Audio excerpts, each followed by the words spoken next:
The past is always present on nights like this.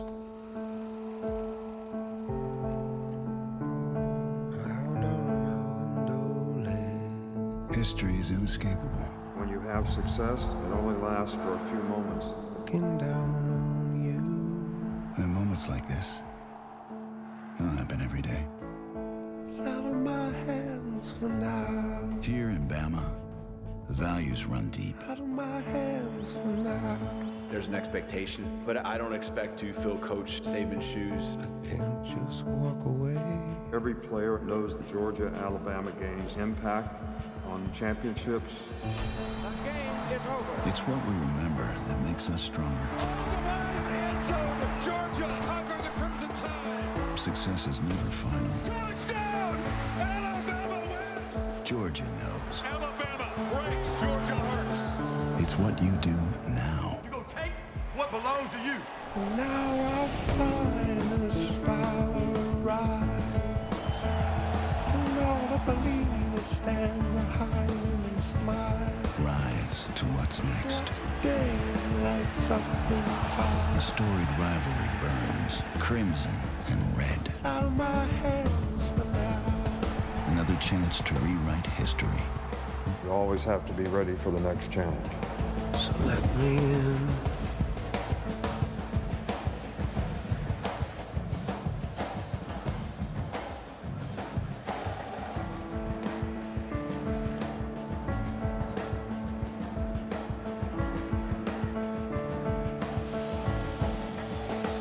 That is just beautifully framed by Dave Matthews. Indeed, the past is always present here. Past is rich with memories, good and bad for both sides, but it's the present moment that concerns Kirby Smart. His team rolls in with a 42-game regular season win streak. They've been unable to hold leads against Alabama in big moments. All 5 of his losses to Saban, they led by at least 7 points. See him saying focus. Not for the first time this week. Kalen DeBoer, how about this moment for him? First real look at Kalen DeBoer as the head coach of Alabama coming out in a huge SEC game. Different role for the Crimson Tide veterans. Home underdog for the first time here since 2007.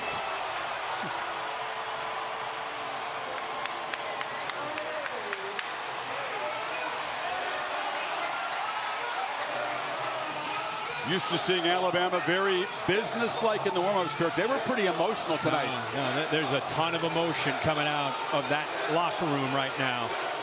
Georgia, when we were down on the field, very, very locked in and businesslike.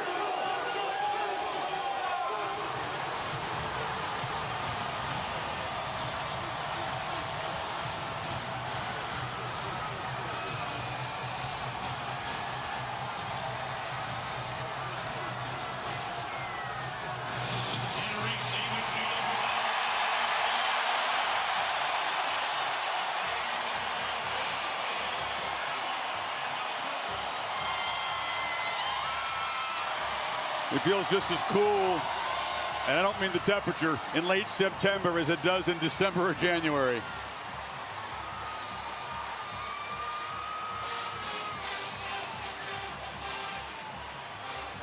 There's fans on both sides thinking this might not be the only meeting between these two this season.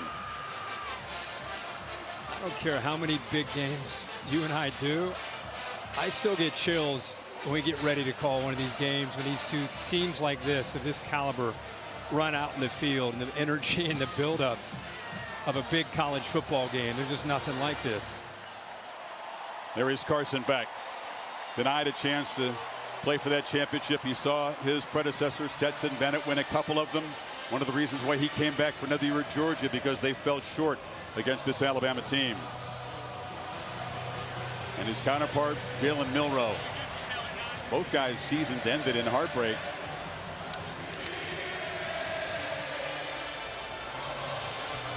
To take us to the coin toss, our referee tonight from this SEC crew, Daniel Gautreaux.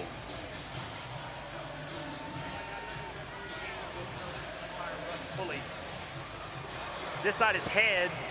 This side is tails. Georgia, you are the visitors. What is your call? The call is tails. It is tails. Which way would you like to kick? Kick towards there. Georgia has won the toss and elected to defer. They will kick from the south end zone. Good luck, gentlemen. It'd have been a huge shock if Kirby Smart did not defer. That is clearly the pattern. Monstrous game. Great to have both Holly Rowe and Laura Rutledge on the sidelines. Laura on the Alabama side with Kalen DeBoer. Thank you, Chris. Coach, it's almost time for kickoff in your first SEC game as the head coach of Alabama. What was your message to your team? Man, if you can't feel it, we got to check your heartbeat. This is awesome, you know, and guys are ready. They poured into the work, the preparation that it takes to be confident to go out here and play tonight. So we've got to embrace it and love the fight. 4 quarters. Thanks, Coach. Thank you. To Holly Rowe with Kirby Smart. Well, Coach, so often this game comes down to the line of scrimmage. What will it take for you to win up front, both on offensive and the defensive line? Some dominant players and some dominant play. It won't be won in one moment. It'll be won in a lot of moments. Thank you, Coach. Chris? It's been a lot of fun to focus on the line of scrimmage. The big guys up front who each believe for both sides, on both sides of the ball, that they are the determining factor in this game. Peyton Woodring for the Dogs, the second-year kicker, will send it away.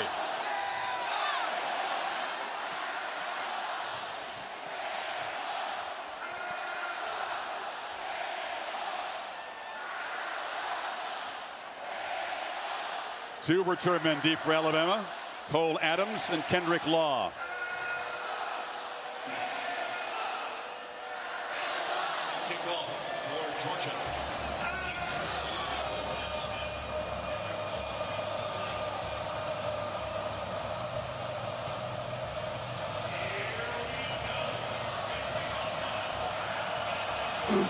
Woodring boots it high, but it's returnable.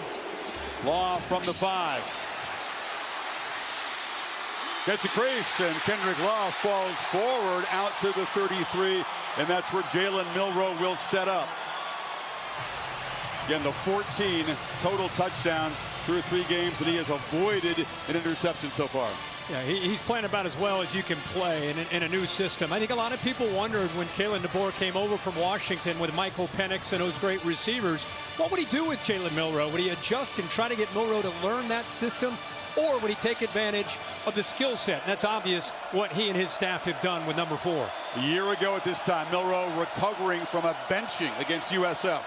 Far different landscape tonight.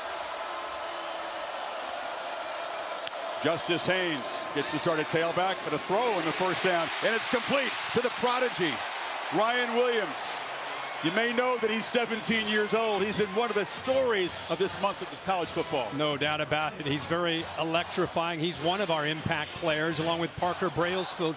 Brailsford, the center that transferred over from Washington. Big-time matchup for him. And you see Jalen Walker. Keep an eye on 11. When he gets after the quarterback, he's as good as anybody, and of course starts in the back end. 2 plays, 2 throws. This is Jeremy Bernard. A flag comes out. Bernard, one of the 2 or 3 key guys who came over from Washington, along with DeBoer. This will be a 5-yard penalty on Alabama. Illegal formation. Offense. More than 4 players lined up in the backfield. 5-yard penalty. Remains second down. Yeah, that's part of the youth that you talk about with Ryan Williams. He's 17 years old. You only can have 4 in the backfield. You can see both these receivers in the backfield, and then you got the 3 over here. So you got 5 in the backfield. Looks like Ryan Williams needed to be up about another yard there to close off that side. As great as he's been, 4 touchdowns among his 10 catches. Kirby Smart and the Dogs say he's still a freshman. He's still a freshman, and we'll try to body him and maybe get in his head tonight if we can. They're going to jam him, but what's great is that's probably, at this stage of his career, his greatest strength is his get-off and being able to use quickness to get off a press. This time Humphrey, who's a first-year starter, kind of walks off of him. So it's second down and 3 after the penalty.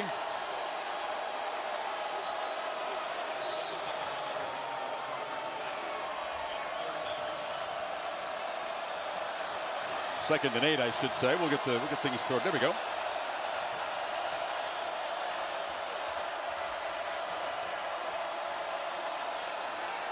Milroe took a look, tries to escape, and he'll be dragged down right at the line of scrimmage by Nazir Stackhouse, one of the big fellas up front. Well, big part of when you defend Jalen Milroe and you're going to blitz him. I talked about how Georgia wants to bring 11 right here, pressure. And when you have a guy that can get after the quarterback, it's not about sacking him. It's about not getting upfield too much, force him to step up. And that's where you allow the rest of the defense. That time Stackhouse closes in. Jam Miller in the ball game. They need 7 on this 3rd down. Dogs crowding the line. They jump across. And Milroe with a free play tries to find Williams on the far side. He was juggling it and did not hold on. Warren Brinson. Oh, that was came across. Yeah, big hit after the throw. And I think that's what Kalen DeBoer is saying is Brinson hits him. There's the offsides, but you talk about in the NFL, this would be a penalty. Brinson, who's back from an injury from the Clemson game, he's excited to be able to get in there. And they knew that one of the things is you got to get after 4 and hit him. Watch the follow through after the throw.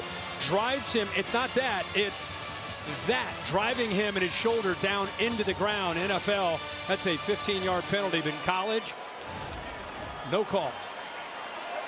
That's a 300-pound man landing on your quarterback. They need 2 on 3rd down now after the 5-yard penalty.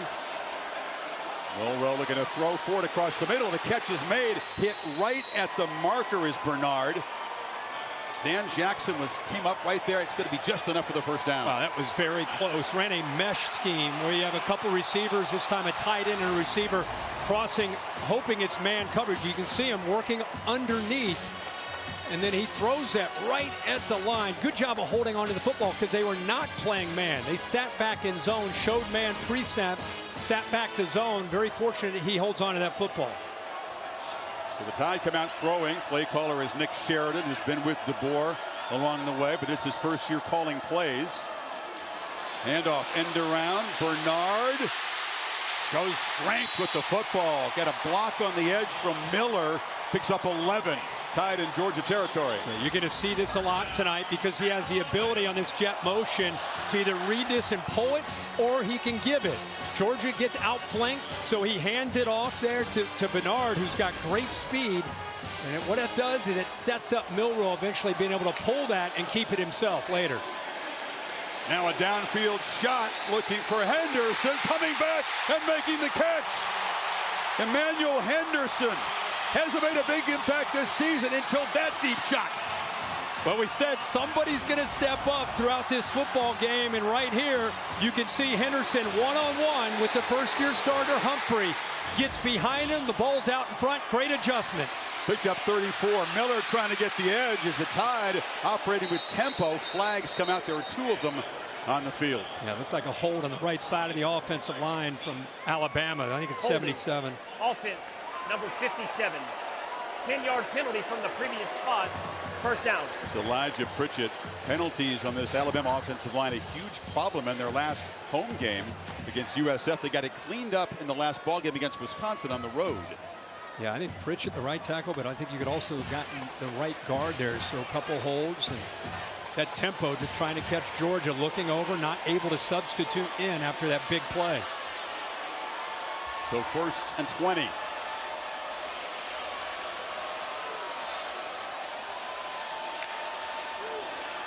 Pressure comes.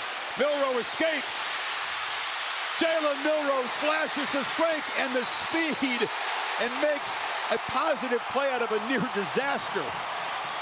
What a play, because Christian Miller comes free. They bring both their middle linebackers right here, and by bringing that, they create an opportunity for Miller to come free. Nobody picks him up. Kirby Smart told us this week, it's one thing to get to him, but we got to be able to bring him down. Miller's right there and olays him. That gives you an idea of the quickness of what number 4 can do to this defense. Yeah, I said, what are the issues? Major issue, tackling number 4. Did not happen in that SEC championship game. Georgia hasn't allowed a touchdown all season long, 16 consecutive quarters. And 2nd and 4, keeper all the way. Stiff arm, Milroe knocked out at the 2 by Jackson. Oh, it puts so much pressure on a defense's eyes, the safeties, the linebackers. You have to respect the running back, and if you just get one step inside, he sees it, feels it, pulls it, and gets around the corner. And it's the suddenness that goes along. He's got great speed, but to me, it's the quickness, the lateral quicks, and the burst that he has at that quarterback position that makes him so tough to defend, along with the physicality. Look at the guy. First and goal. And another whistle before the snap. Another false start. Alabama not even lined up that time. Will now have to try to overcome a third penalty on this opening drive. Offense. Not all 11 players were set prior to the snap. 5-yard penalty remains first down. And that's on Jalen Milroe as an experienced quarterback. You've got a young receiver right here at the top, number 2, just trying to get set. Not quite on the thing in him. Really had an opportunity to get set for a beat. This guy came through the backfield.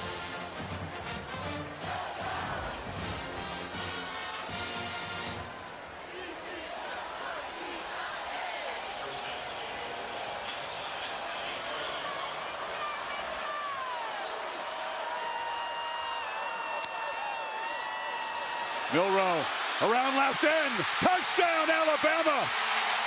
What an opening drive as they overcome their mistakes and draw first blood.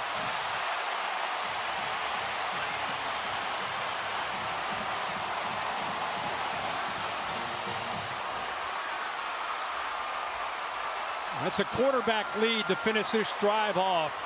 Milroe gets to the perimeter. If you lose that contain, you lose the edge to your defense with him, then you've got no chance. He just followed Tyler Booker around the left guard, who led him into the end zone. Nobody there for Booker to even block. Drive even more impressive, Kirk, because they made 3 mental mistakes. It didn't matter.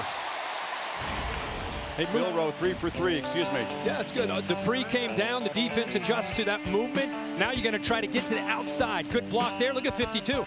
Give me somebody to block. He just walks into the end zone for that touchdown.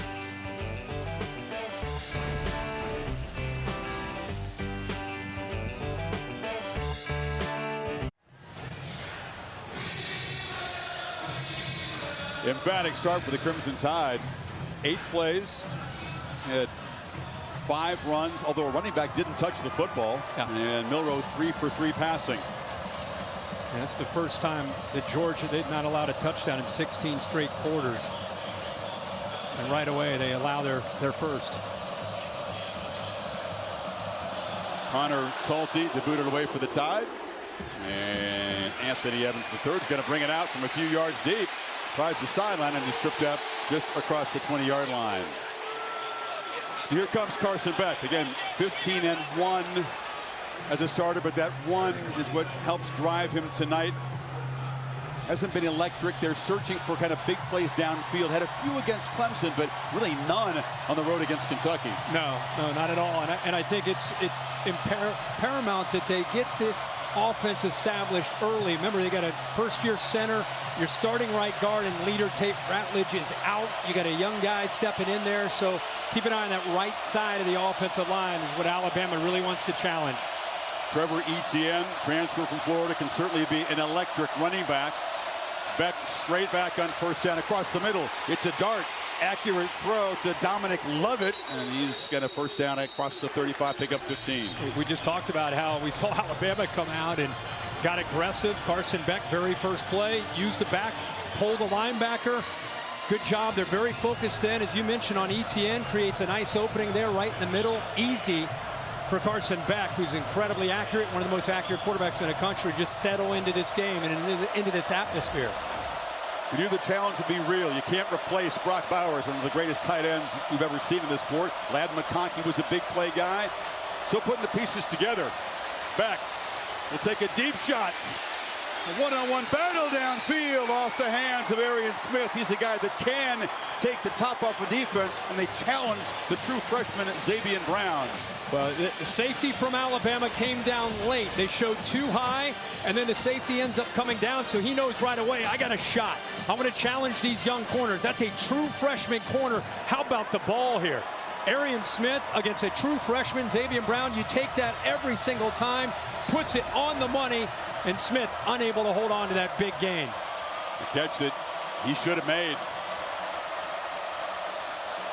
Last year in high school, this year you're covering a speedy receiver. In a game like this, on the edge, Etienne can also hurt defenses as a receiver. The ball is loose. Bama pointing that they have it. No signal yet. It'll be Georgia keeping possession. That ball came out. He was spinning, trying to make plays right into the traffic of the defense, and the ball came out before he touched the ground. The ball's out there. Dylan Fairchild, the guard, made the recovery. It's violent in there. You better have both hands on the football. Yeah, he spun right back into the defense. And before this 3rd and 6. The previous play is under video review. So Daniel Gotro saying that replay official, John Allman, and the replay center will take a look at this. Clearly, it was a fumble. Let's watch the recovery. There's Fairchild right there. Justin Jefferson looked like he knocked the ball loose. And there's Fairchild jumping on it. He's got it. I'm not really sure what they need to review here. Bill Lamagna, great to have the rules expert in the booth with us tonight. What might be looking at there, Bill? They're probably looking at the recovery. There's no question there's a fumble. But 53 appears solidly came on the ball. So this will just be confirmed, the call on the field. Trevor Etienne was the guy that sparked the one touchdown drive they had at Kentucky. They were struggling big time on offense. He took over on that drive, but early fumble like that. Well, you miss a home run shot to Smith. The ball should be in the red zone, really, if you think about it. Then you come back with a fumble. They're very fortunate just to have the football. After video review, the ruling on the field stands. An abundance of caution, I would call that. Taking a look at that play, clearly Fairchild was there to fall on it. But now they face a 3rd and long with the offensive line, as you said, that's a little bit reshuffled without their leader, Ratledge, who's an elite guard. And, you know, last year they were the #1, there's Ratledge right there, #1 team in the nation in 3rd down. And this year they have struggled in this area. A lot of 3rd and longs. They're actually all the way down to 73rd in the country.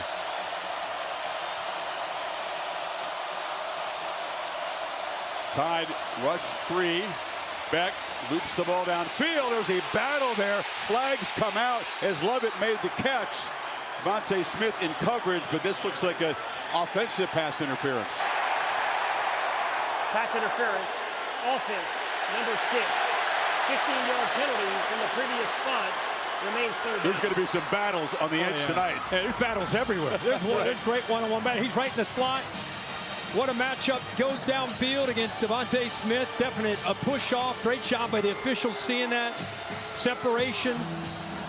They call it on Lovett, who needs to have a big night tonight for this Georgia offense, getting some separation without the push off and making plays after the catch. Now Georgia goes way back on 3rd down. 3rd and 21.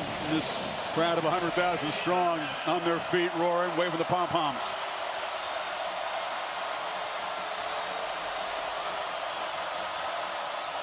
Beck from the pocket. Another downfield shot on the near sidelines. It's incomplete. Colby Young, the transfer from Miami, made the catch, but way out of bounds. Damani Jackson in coverage, and Georgia missed opportunities and self-destruction on that possession. Yeah, this time we saw the corner, Zabian Brown on one side. Now you see Damani Jackson on the other. Remember, Alabama lost both their corners. Terrion Arnold to the NFL, to the Lions, and Kool-Aid McKinstry also off to the NFL. And like you said, Chris, some very emotional one-on-one battles tonight on the perimeter on both sides.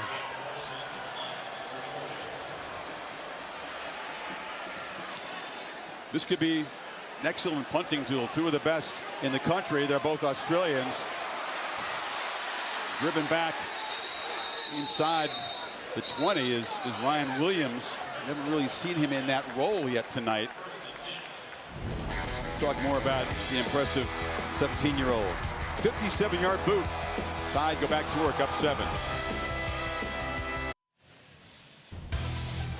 Tonight's Sonic Drive-In recap. Alabama's opening possession. Well, he did everything you want him to be able to do. Ryan Williams, the freshman, with a big play. This is a surprise one-on-one matchup. Henderson makes a great play. Had the sack. They missed that opportunity for about an 8-yard loss. And I think Bama put their foot on the accelerator after that. And they ended up walking into the end zone to cap off that drive for the first touchdown of the night. Animated one-way conversation between Kirby Smart and his defensive team, along with Glenn Schumann, the defensive coordinator there in the red. Yeah, they just kind of got shocked into this game, and they're just trying to settle the troops. Hey, listen, we're going to be fine. Stay with the plan.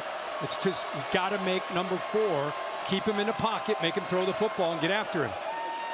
Justice Haynes is the back, and the first carry by a running back is a chunk play again. Look at Haynes weaving out across the 40. Well, they pull the right side of this offensive line. Roberts does a nice job here.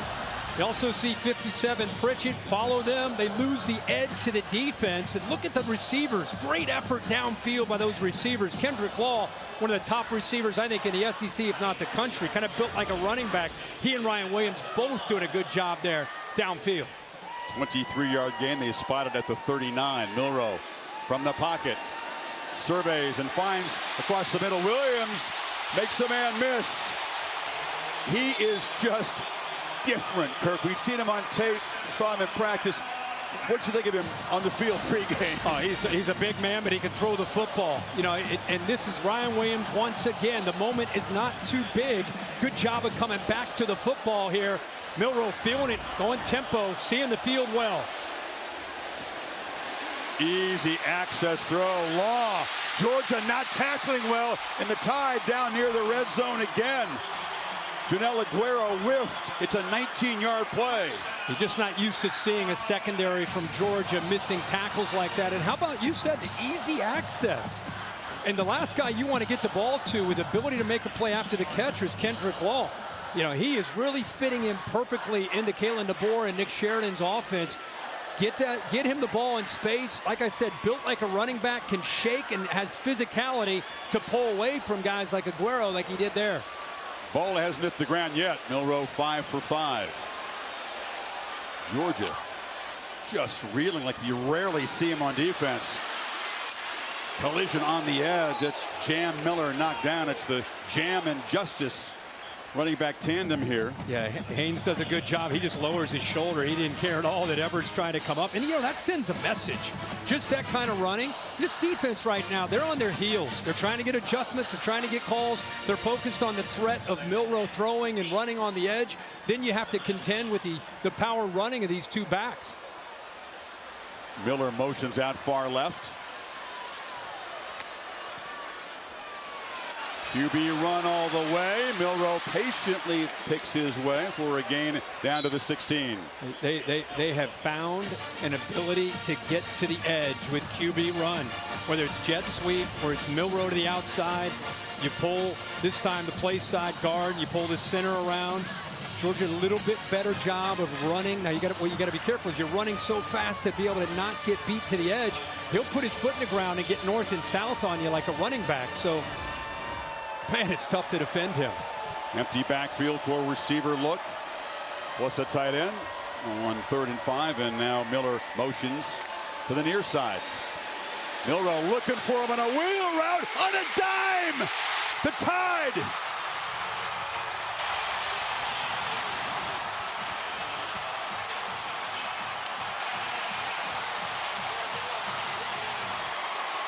I'm telling you, nobody in this big house, even Kalen DeBoer, would have imagined a start like this. It's been almost perfection. No, perfection by Kalen DeBoer, his staff. Give Nick Sheridan a lot of credit.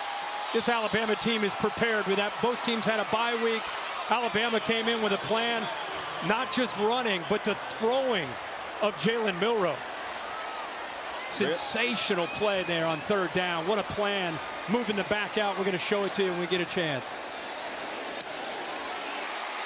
Graham Nicholson knocks it through.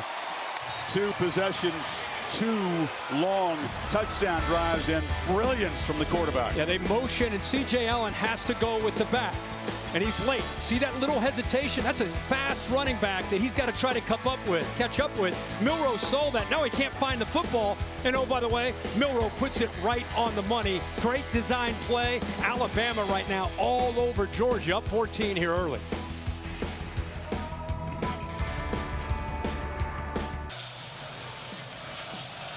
Crimson Tide throwing huge punches early, Kirk. They're not jabs or body shots. These are haymakers upside the head. No. They've landed a few of them. I mean, this is about as well as you could hope for a start if you're an Alabama fan. Milroe 6 of 6 for 100 yards, mixing up run and pass. It's been perfect plan.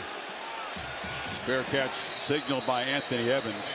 You know, Carson Beck and Georgia have not been a fast starting offense. Didn't find the end zone against Clemson in the first half. Had their worst first half yardage output in 15 years against Kentucky. They got to get it going here. Yeah, they do.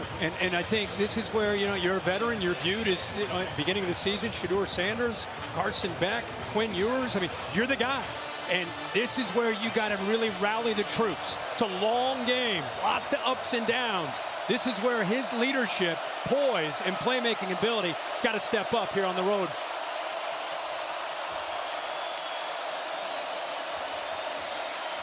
Beck on the move, flips over the middle, almost intercepted. He overthrew Dylan Bell and was bobbled by Xavier Brown. Yeah, I think he felt he had man coverage on the outside. Watch the corner out here. Watch how he runs with the outside receiver and then comes off of it. I think he felt he was going to continue, and that's the true freshman, Xavier Brown. He's very fortunate, actually, and the ball happened fast. It ends up bouncing off of his chest, but he got fooled there. I think he thought Brown was in man, and he came off of it, made a pretty good play. Lawson Lucky, the tight end, lined up in the backfield along with Etienne. Here's the first running play called tonight, and Etienne bounces forward for a couple of yards. It'll be 3rd and long. Line of scrimmage football game. Alabama's offensive line helping out, doing their job. This Georgia offensive line, remember Jared Wilson, good player, but it's the first time he's been in this kind of atmosphere. Micah Morris steps in, as we said earlier, for Tate Ratledge right there with the mullet. He's out tonight. He's the leader. It's just getting louder by the second here for Beck. Another 3rd and long for Georgia. Tide showing pressure, and they bring it. Ball out quickly. It is intercepted. Picked off by Damani Jackson, the transfer from USC. And it's gone from bad to worse in a hurry for the Dogs.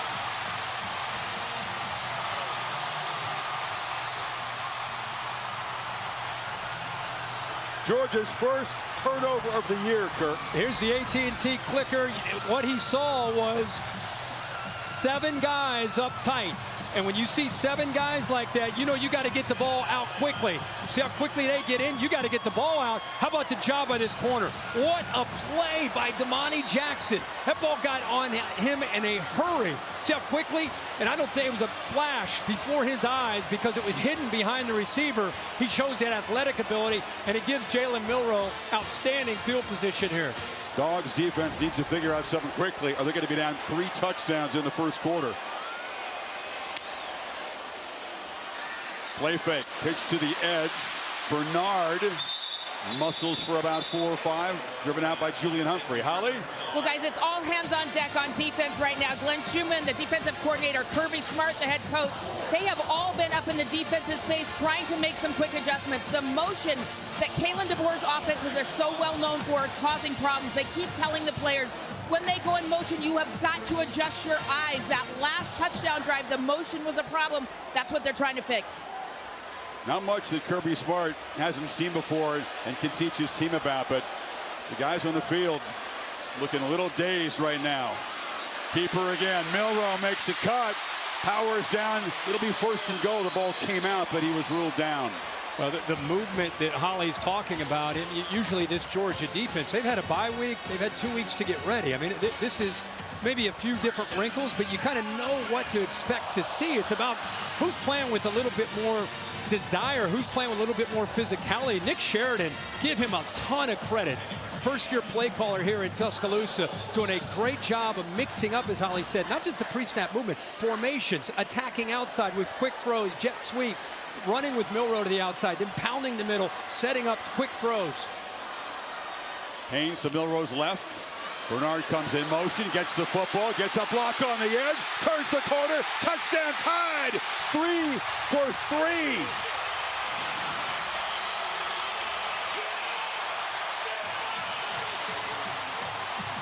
Have I told you that they're attacking the edge?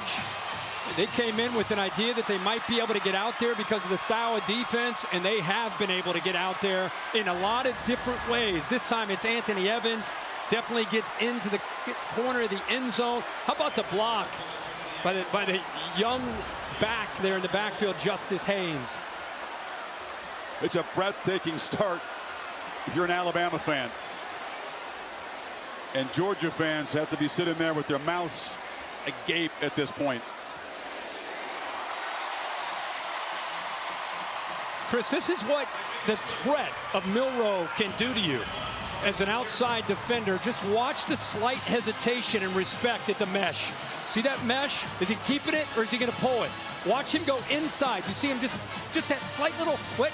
Then he gets to the outside, gets the block by Haynes. But Smile London is just on an island there, kind of playing a guessing game. Did he pull it? Did he hold on to it?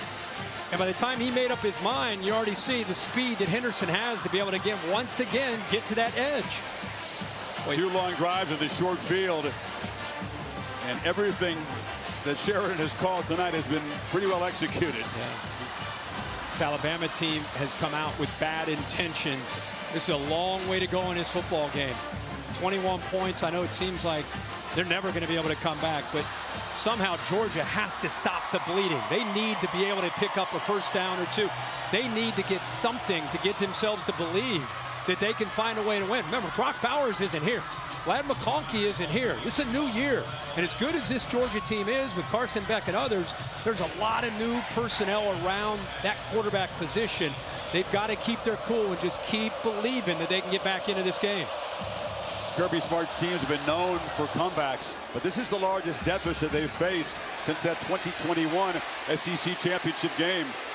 The big loss that set up the chance for payback. Playbook brought to you by Modelo. The 3 touchdowns, if you're just tuning in, you're probably sitting down thinking, what in the heck happened? It's been a Jalen Milroe show in command of Nick Sheridan's scheme and what they want to do. He has been able to run the ball. He's 7 of 7 through the air. The outside perimeter run game has been very, very efficient for Alabama, and it has put the Georgia defense on their heels. They're so worried about the outside that it's opening up other aspects for Milroe, both throwing and running. What is Mike Bobo, who's had his 3rd stint working on the Georgia staff, who's the play caller tonight? It's been pass heavy early. Etienne gets a handoff and muscles ahead for about 6. Yeah, Mike Bobo, we just talked about Nick Sheridan. Mike Bobo, who played at Georgia. We know what he can do as a play caller. He knows. Nobody knows better than Mike Bobo what these SEC atmospheres are like on the road. And I'm with you. We know that they're a pass-first kind of offense, but they have to establish some kind of presence at the line of scrimmage in their run game to make Alabama have to respect that.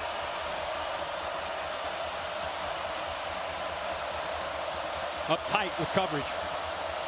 Hand off to Etienne again. He slipped as he tried to make a cut. There was heavy track in front, and Keon Sabb, the safety transfer from Michigan, was filling. It is a battle in the trenches. Dylan Fairchild, the left guard. Watch him get into a battle right here. He's trying to help out on a double team. They lose that one. I mean, Alabama is strong in the inside. They've got some experience in Tim Keenan, Tim Smith, Latham, and Overton, who've helped out this year. They're just trying to two-gap there and hold the point as well as they can and keep those linebackers free. Some things have changed, some haven't. Alabama is strong in the middle. You can say that again. 3-man rush on 3rd and 4. Beck all kinds of time. Pats the ball, throws it inaccurately. A flag is down. Dominic Lovett was coming on a crosser, and the quarterback missed him. It was another mesh route, trying to set a pick. Pass interference. Offense, number 4. The penalty is declined. 4th down. The tight end dealt, and here comes the punt team again. Yeah, just trying to set up a mesh where again, it's a crosser right in front of the quarterback. You're just kind of hoping that Delp will set up a screen for this receiver to come free if it's man-to-man. And this time it's not man-to-man. You can see the safety coming down. That receiver would have ended up being open, and it was Levitt. Mankirk, a 6-yard gain on 1st down, and they still go 3 and out again. This is not stopping the bleeding. And Milroe and company are about to get the football back. Final minute of a very, very one-sided first quarter. Think he's got any confidence right now? I mean, he had confidence coming into this game. You know what? I mean, I think just reading the tea leaves, I think he's super comfortable with Jalen Milroe in this new offense, with this new coaching staff. Laura, he seems to be really taking to things. I don't mean just tonight. I mean throughout the first month. Overall, we've seen it. That's exactly right, Chris. And we just saw Kalen DeBoer pull Milroe aside and said, don't force anything. We're good here. Almost trying to keep the quarterback calm. He's really amped up down here. Also, DeBoer went over to the receivers. He said there are more of these plays that we've seen already. He said keep getting behind him, keep getting separation. There's an infinite amount in this playbook that hasn't been shown. That's a poor punt. Very high from Thorson, not his usual standard. Does take a roll. It's positive at about the 33-yard line. Goodyear providing aerial coverage, celebrating the challenge of road games everywhere. Are you ready for the road? Goodyear, more driven. It's a Georgia team that has been more than ready for the road. They won their last 16. Yeah. But this is a different kind of challenge. Yeah, pretty good start. Again, I mean, it's about as good as you could hope for. Look at those two drives, 70 and 84. They get the short field after the turnover right away and go into the end zone. I mean, is it possible to go 4 for 4? Does Georgia have an answer to that outside run game where they're averaging Alabama almost 10 yards a carry out to the edge? That's a question we haven't heard often. Does Georgia have an answer on defense in recent years? Milroe pitches far side, and it's another impact play from Ryan Williams, cushion in front of Dalen Everett.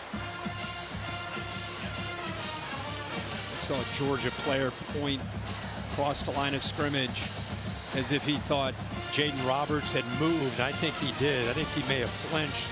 77 right here. Just a slight flinch.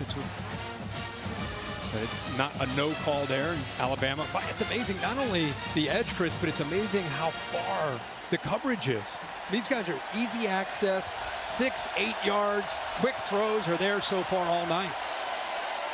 Well, Kalen DeBoer's first quarter as an SEC coach could not have gone any better. 21-zip after 15 minutes here in Tuscaloosa. Back after this message and a word from your local ABC station. You're watching the SEC on ABC.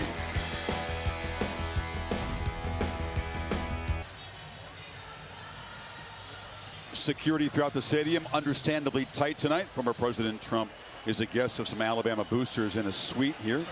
Also attended the collision of these two teams for the championship in Atlanta. That came down to the final play. Tonight, the Tide begin the second quarter up 3 touchdowns.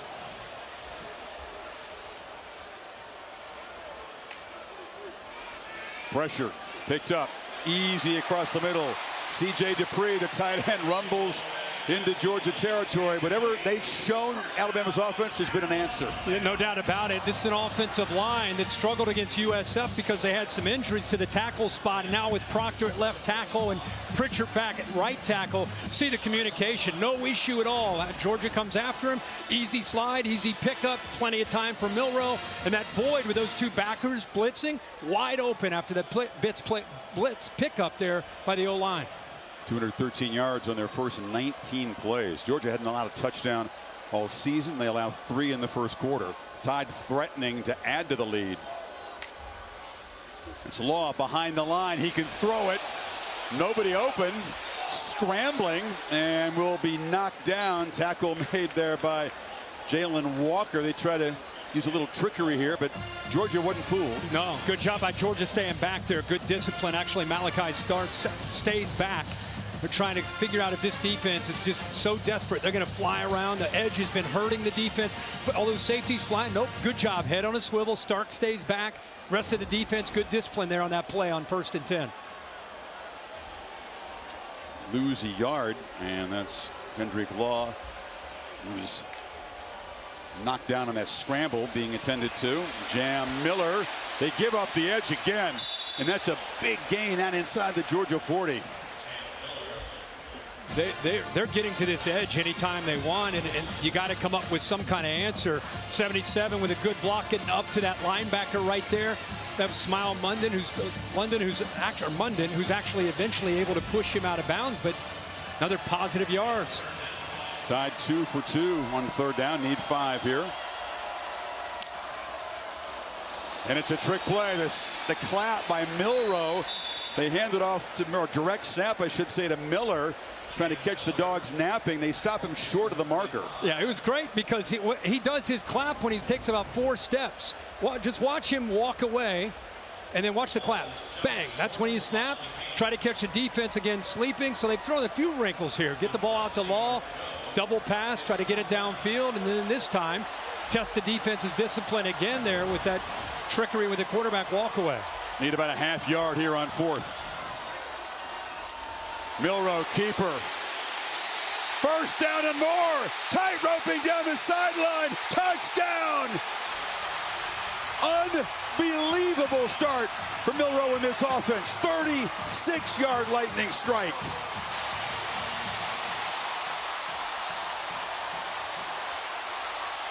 In 100 years, would you have expected to see anything like this? No, not at all. But there's somebody who's very happy, even though he's not showing it. He's actually a very likable, sweet guy, but he's locked in as a coach right now, even up 28.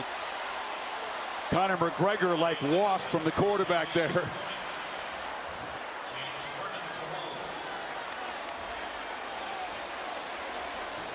Nicholson has only attempted 1 field goal this year. A lot of PATs, so you may see a whole lot this season from this offense. No doubt. He's reading this, Chris. 4th and about a half a yard. Georgia sells out. This is zone read. Pretty simple. Read this man. Huge collision right at the mesh point. Hands it off, actually shows it, and then pulls it out. And then it's a foot race. Gets to the corner. Nobody is going to catch Jalen Milroe into the end zone.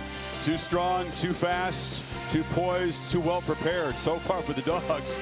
A little stoic fist bump. Huge show of emotion. All smiles on the Alabama side. Jalen Milroe 9 for 9, 128 yards. He's also run it for 78 yards and a couple of touchdowns. Wow. 4th downs. Important early in that SEC championship game a year ago. This is Roydell Williams, 2-yard gain. They scored 2 plays later. Isaiah Bond was a big part of the victory. Here's a diving catch.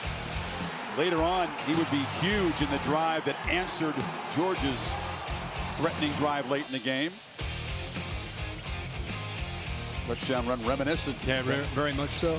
You know, you just keep saying, okay, is Georgia going to be able to hit some plays? Are they going to be able to get some first downs? They have 10 plays overall. Bama has 15 plays in Georgia territory.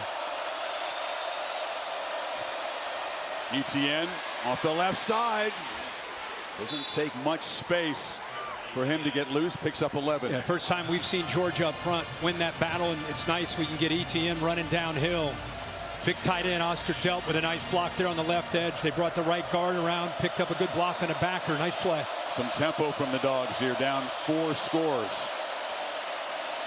Etienne, hit hard, picks up 3. What I like about the tempo isn't, well, it's obvious you're down 28, you better get going. It's not obviously that. It's what can we do to try to get this aggressive defense a little bit on their heels? They're rotating a lot of bodies, playing with a lot of confidence, not worried about anything right now downfield. So you go a little tempo, try to take away that edge that they're playing with. Last time they were down 28 was against Joe Burrow in that overwhelming LSU offense in the SEC championship game. 2nd and 7, pitch on the edge. Love it. Short gain. Zabian Brown. Whistle had blown, no fumble. He will set up another 3rd down. We're talking a lot about Nick Sheridan, how he's dialing things up. How about Kane Womack, the new defensive coordinator this year? I mean, it looks like they bring pressure. It's almost like they dressed in 13 or 14 guys out there. They bring blitz, and now we got eyes on the football. They don't have their backs to the ball. They got their eyes on the football. They see that quick pass and answer to a blitz, and they got 2 guys leveraging the football. It's beautiful. Walking up again. Need 10 on 3rd. The time they back out of pressure, just a three-man rush. Beck is still flush. Long way to go with his legs, and he'll get knocked down about a yard short of the marker. Yeah, Kirby's going to have to go for this. This is almost, you could say, do or die, down 28 at your own 45-yard line, 4th and 1. You know, we talk about this game being physicality. Who's going to win the line of scrimmage? It's been all Alabama. Well, here you go. 4th and 1, ball at your own 45. They think you're going to run inside. It's really hard to run inside. I don't know if you do that. I may want to try to maybe fake it in the middle, get on the edge. I don't know if you want to run into the teeth of this defense. Whistle before the snap, and Alabama takes a timeout. Something that the board didn't like the look of pre-snap. That would have been a stop. It would have been a stop. Penetration from Tim Smith. I believe it was 50 who got in there between the center and the right guard. He got into the backfield in the blink of an eye. It forced Etienne to bounce it, and there was 2 more defenders out there. That would have been a stop. Kirk, if you see that and you're Mike Bobo, do you consider changing what you do on this 4th-down play? I personally, I said before, I don't know how when they know that the obvious answer is 4th and 1, let's sneak it or run in the middle, and they are just pinching in there. It's tough enough to run when they don't know you're going to run it. Maybe a quick little pass, just something to not make it so obvious. Etienne has great speed. We can get him on the edge. Get Jamarian Latham, Tim Keenan III, and Tim Smith. Big fellas up for the Tide. A lot of big boys up there. Maybe a shot play, anything just to not run up the middle against these guys when they know it's coming.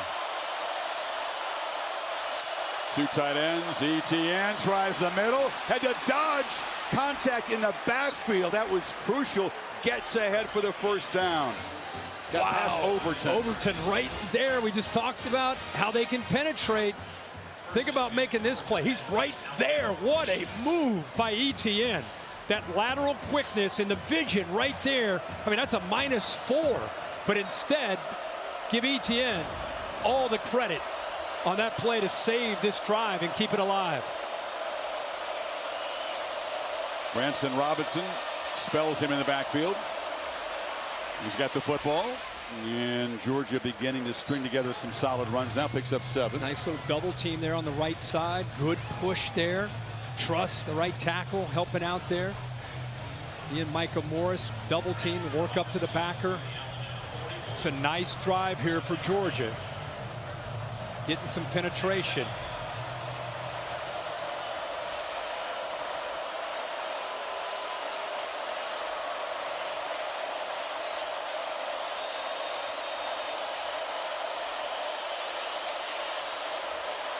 Come after Beck, it's picked up, and the catch is made by Dylan Bell just behind him there, but another 1st down. Yeah, Malachi Moore brought the blitz from the field. He had a double slant behind that blitz. See the blitz right there coming. He could have gone to the inside to Smith, elects to go to the outside to Dylan Bell. What an adjustment there at a crucial point in this game. They need every opportunity to gain positive yards. Great adjustment, back that ball behind him.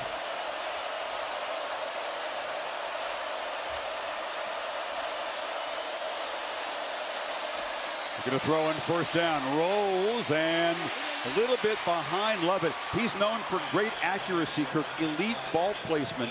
Hasn't quite been there tonight for Beck. No, not at all. And you know, that's a drop back, and he gets out.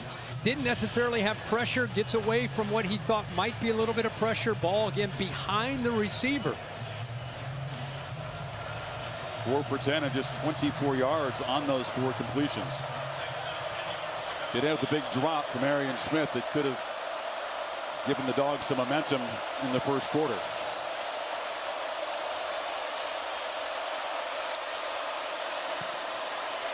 Good protection. Throws it into a seam, and a catch is made. Jahad Campbell delivers a big blow on Smith, who held on that time. Boy, did he squeeze this in. This was a close throw. You have the corner here. That's the guy that he's got to be able to make the throw over top of in zone. Can you make that throw? Can you put it right there, right behind him? Whoa, it's close. Great job of putting a lot of velocity on that ball. Just layered it over top of the corner. And a great catch there to hold on to it. Dogs in the red zone finally.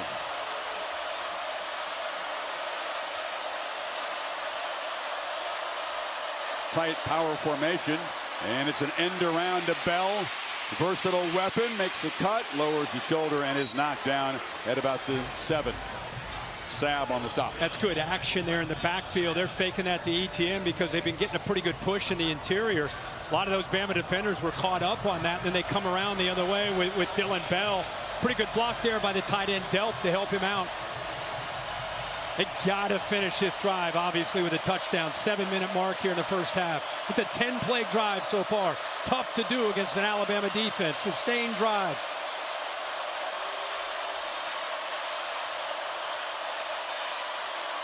ETN into the end zone, and Georgia on the board.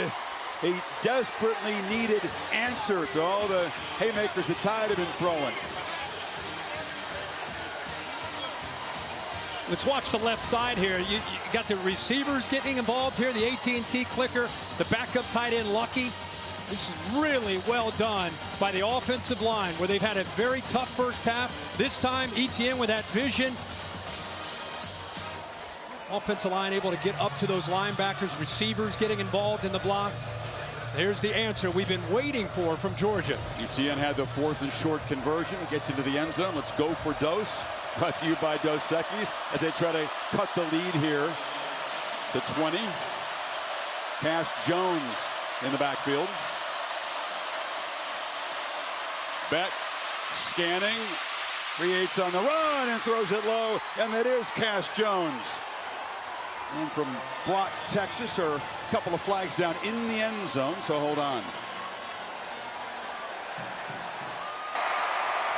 Pass interference.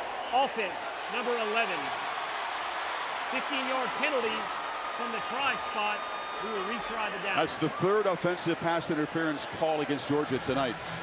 Boy, oh boy.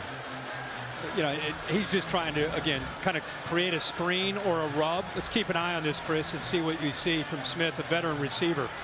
I mean, they're both locking up. I mean, you really look at holding either way there, Bill.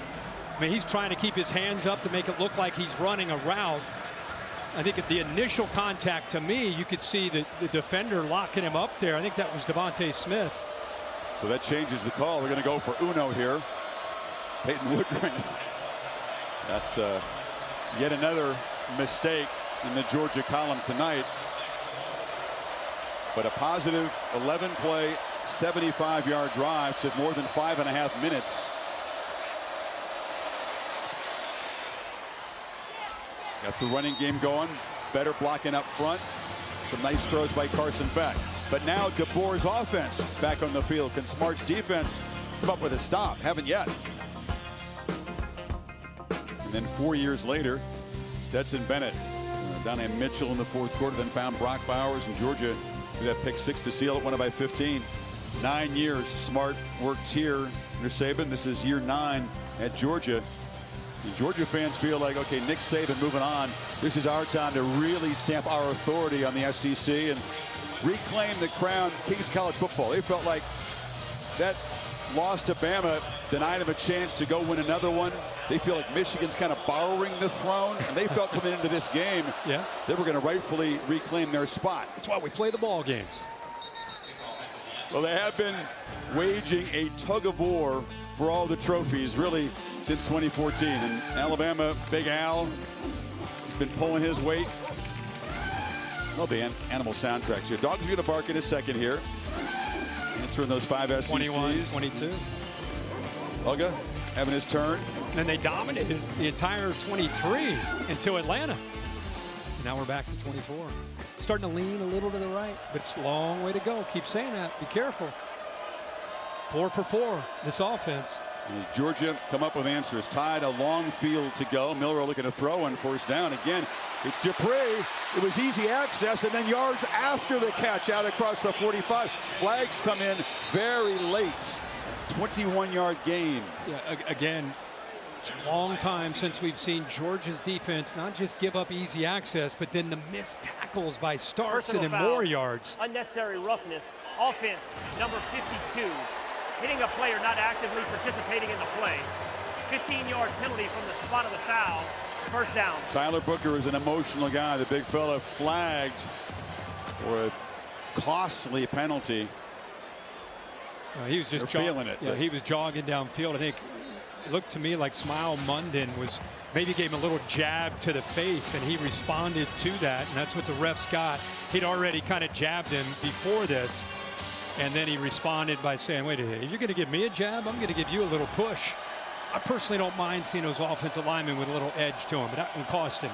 Extremely costly. Instead of across the 45, they're back the 16. With the 1st and 19. Pressure comes. Milroe escapes again. Jalen Milroe. Look out when he builds momentum. Gets a couple blocks on the edge. Can't get near him. Can't bring him down when they do. It's almost like watching a guy in middle school who just is the best athlete on the field. And this is SEC football. He's running away from really talented, superior athletes. They were way behind the sticks. And now after that scramble, he's able to pick up a first down. A lot of these defenders had their backs turned to Milroe, which is a no-no against him. They made some mistakes, 4 penalties on offense, but he's just been the eraser. 10 of 10, 134. Back behind the chains. Doesn't matter. Let's just take off for another big run. He's over 100 yards rushing tonight. Looking to add to his passing total. Long throw. Easy catch by Bernard, who was open again in front of Jalen Walker. Tough matchup for the linebacker. Yeah, very, very tough. Yet man coverage on the outside. It clears. Watch at the bottom. Ryan Williams matched up there. He's just going to clear that, which opens it up nicely for Henderson there. And how about the accuracy and the rhythm of Milroe? How much fun is it to watch this guy throw the football tonight? Now 11-11 for 149 and over 250 yards of total offense in the first half. 3 total touchdowns, 0 incompletions.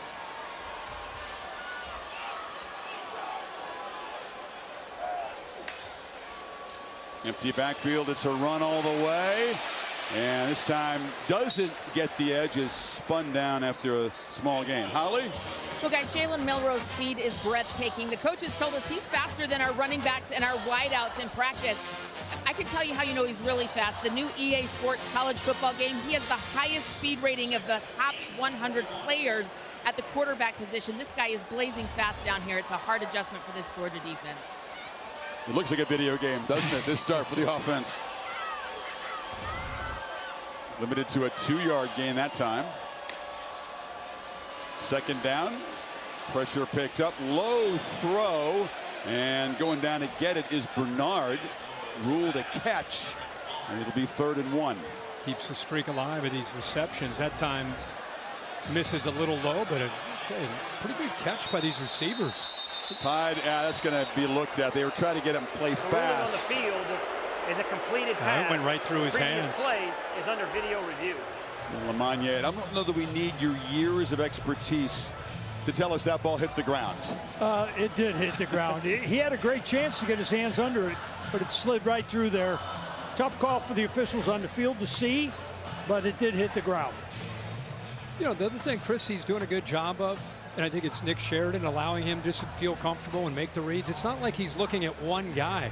He's throwing it to Ryan Williams, Bernard, Dupree, Law, Miller. A lot of these guys are getting involved.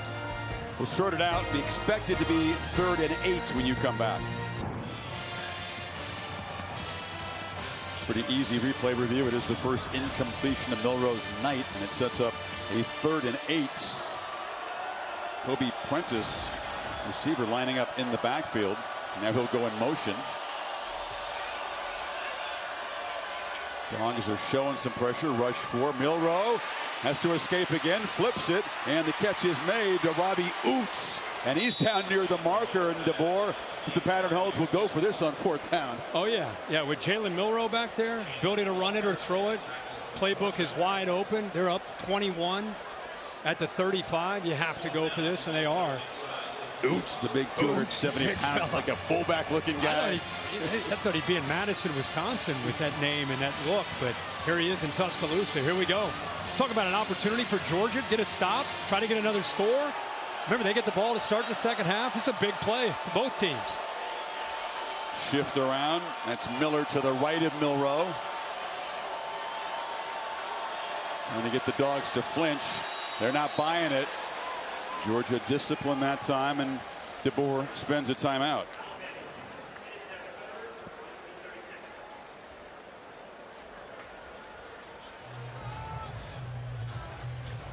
Milroe just has a way about him. I mean, again, we were here against Texas early season a year ago. The turnovers, the fans in an uproar. They don't play him against USF. That was an offensive debacle. He comes back and responds well to that. But I don't know if he totally got rid of the residue of that. Tonight he's been different. No, he has. And really in warm-ups, you could just see the confidence. I think he liked the plan that they came in with. Ability to throw it, ability to run it. It's been on full display. I mean, this guy is doing everything. And I think you and I have talked about it. I think it's the feel for the system, the connection with Kalen DeBoer, Nick Sheridan, and the plan that they've built around him. It's like, you know, great quarterbacks have answers. He certainly has had that up to this point. And the Dogs give their offense the football back on 4th down. Handoff. Miller stopped. Miller jammed up at the line of scrimmage as Dan Jackson filled, and the Dogs defense finally makes a play. Well, that's what I just said. You're looking for an opportunity. Daniel Harris actually steps up and takes on the block. You'll see 5 come back this way. Watch 7 and White take him on, and that frees up, taking that block right there, stoning him at the line, and then that allows Dan Jackson to be able to clean that up. This is the first chance that Georgia has, not just to stop, but like I said, with just under 3 minutes to go, Stackhouse fired up. They're thinking touchdown into the half, and then get the ball to start the second half. If everything goes the way they would like it, it'd be 28-21, and now you're in the middle of the third quarter. Long way to go, but that's the thinking of a Georgia player, fan, coach, everybody on red and black. Pass to the far right, empty backfield. 3-man rush. Beck surveys, throws it right to Alabama. It's picked up by Jahan Campbell. A disastrous turnover just when the Dogs had momentum. The second for Beck tonight. Well, he's trying to hit a seam here. He needs to put some air under this to be able to get over the linebackers. And I really think if you look at Campbell, how much he's improved. He and Lawson together in the middle. Here he is right here. Here's the seam. Watch it open up, but he's got to be able to clear the linebacker. That's a tough throw with a safety also in the middle of the field. Throws it right into the chest there of Campbell, who just reads his eyes and brings him right back over there. Hits him right in the chest. Poor decision by Beck after the big stop by the Dogs defense. Campbell, part of a tremendous linebacking core at Alabama. He's strong off the edge, rushing the passer, and can play coverage too. Dupree spins, takes a big shot, and gets down near the 13. Think of the psyche of that Georgia defense. You just came up with your first stop of the game. There's Campbell celebrating. You get your first stop of the game. You're over there just getting some water. Schuman's congratulating you. First play, pick. You got to go back out on the field. That is a tough ask now to stop this offense with the way they are humming. Aggressive approach against this sudden change defense. They get 13 on 1st down. Try the middle, and that one is stopped cold. Gabe Harris Jr. with the stop. Boy, Carson Beck, a guy that typically makes good decisions. 2 interceptions tonight. I think that's his first career multi-interception game in his career. 2-minute timeout. Carson Beck's going to have to shake off another mistake if he's going to lead a massive comeback. Bama threatening to add to a 21-point lead here.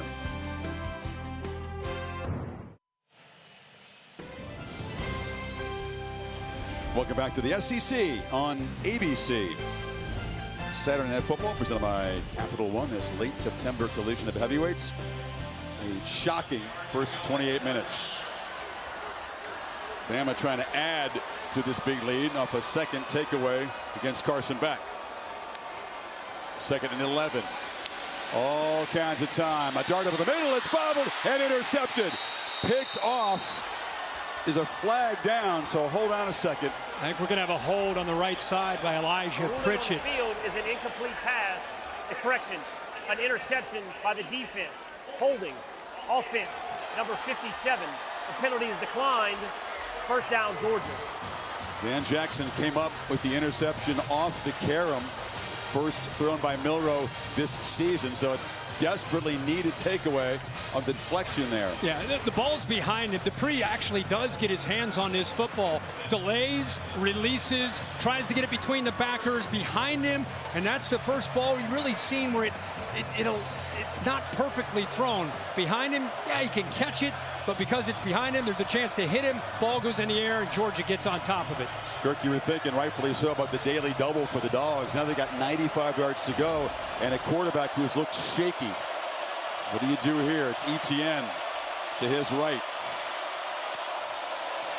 Beck from the end zone. Across the middle, almost through a third pick. Wow, Deontay Lawson from his linebacker spot was thinking pick six. What a job of reading the eyes. Just playing center field from linebacker. Read the eyes, almost stepped right in front of that. I'm going to ask you about the eyes. He telegraphs this. Watch the eyes here. He's looking, look, he stares it right down. And that's a veteran, one of the top linebackers in college football right there. Almost comes up with that walk-in pick six. Help us understand what's going on inside Beck's head at the moment. He's not seeing it. No, not at all. The thinking is a little fuzzy. They got 8 up there. Pressure picked up. Bullet down the middle, but nobody home. Great coverage. Nowhere near Lovett, and it's 3rd and 10. Keep going to get recognizing Kane Womack, the defensive coordinator. You imagine filling the shoes of a Nick Saban era of defense. Has had a lot of great coordinators, but it's obviously about Nick Saban. Kane Womack has stepped in here. Boy, he has held back a lot of pressures. We haven't seen any of this. I think they had 5 snaps all year where they rushed 5 or more. Tonight it's been a gauntlet coming after, and they've changed up the look, showing it and dropping it. Other times bringing more than they can handle. I think they may do it here. He said you're going to see stuff they've never seen on tape anywhere. Invented for this game. Heavy pressure. Beck off his back foot, just heaves it to green grass. Could not block the crimson wave that came at him, and it's 4th down. They show it, they drop. We just talked about this. They want intentional grounding from the end zone. You bring 8 guys, and you've got 7 to be able to block. Bring 1 more than they can handle. You got guys coming free. 2 end up getting in there. They're talking about it, and they are going to get him. Nobody downfield. It took a while. There was a lot of urging from Kalen DeBoer on the Alabama sideline. But Daniel Gautreaux gets the crew together. Yeah, that was just an obvious attempt to avoid his safety, and that's what it's going to be. The result of the penalty is a safety. Hey, Chris, you said it. It's the intent. That's why they had to discuss it. No flag initially. You had a couple receivers that were going downfield. Dylan Bell on the right sideline. You got a receiver here as well. They're out wide. They're just going downfield vertically. But you could see he feels that pressure and he just heaves it downfield. That's what the officials came together to talk about after Kalen DeBoer says, guys, what are we looking at? You made a great observation. To coach defense at this place will always be to try to meet the impossible standard. Kane Womack and his dad, Dave, remember he was the defensive coordinator for the Landshark defense at Ole Miss when Hugh Freeze beat Saban in Alabama a couple of times, and visiting with him, and the coach's son, there is his dad. Yeah, he did cook up some special stuff here tonight. Gosh, yeah. And I love that he's down there. He's SEC legend himself as a coach, and now he's got his son, and he's down there watching, observing, and helping out. Bill, I know you had some thoughts there on that intentional grounding. Yeah, it's critical. The referee sees the quarterback's in trouble. He knows it's pressure. The officials downfield don't know that.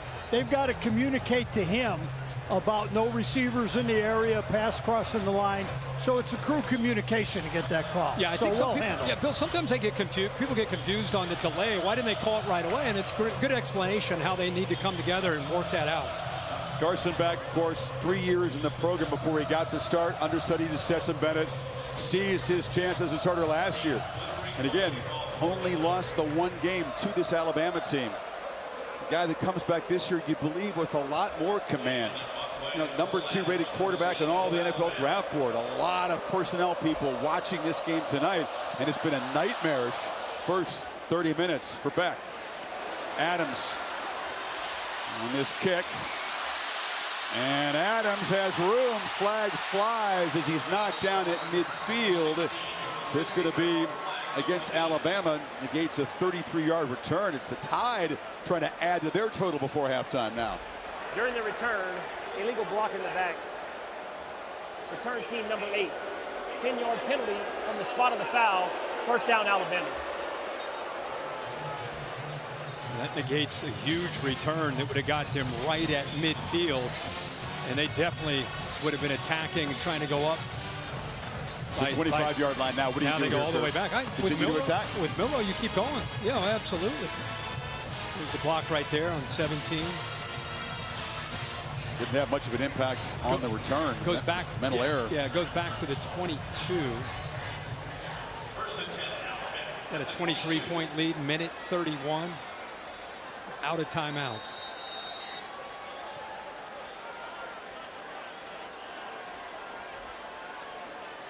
It's going to be an interesting set of conversations in that Georgia locker room at halftime.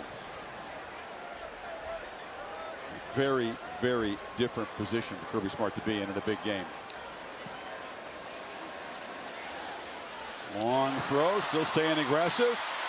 And the catch is made, and falling forward is Josh Cuevas.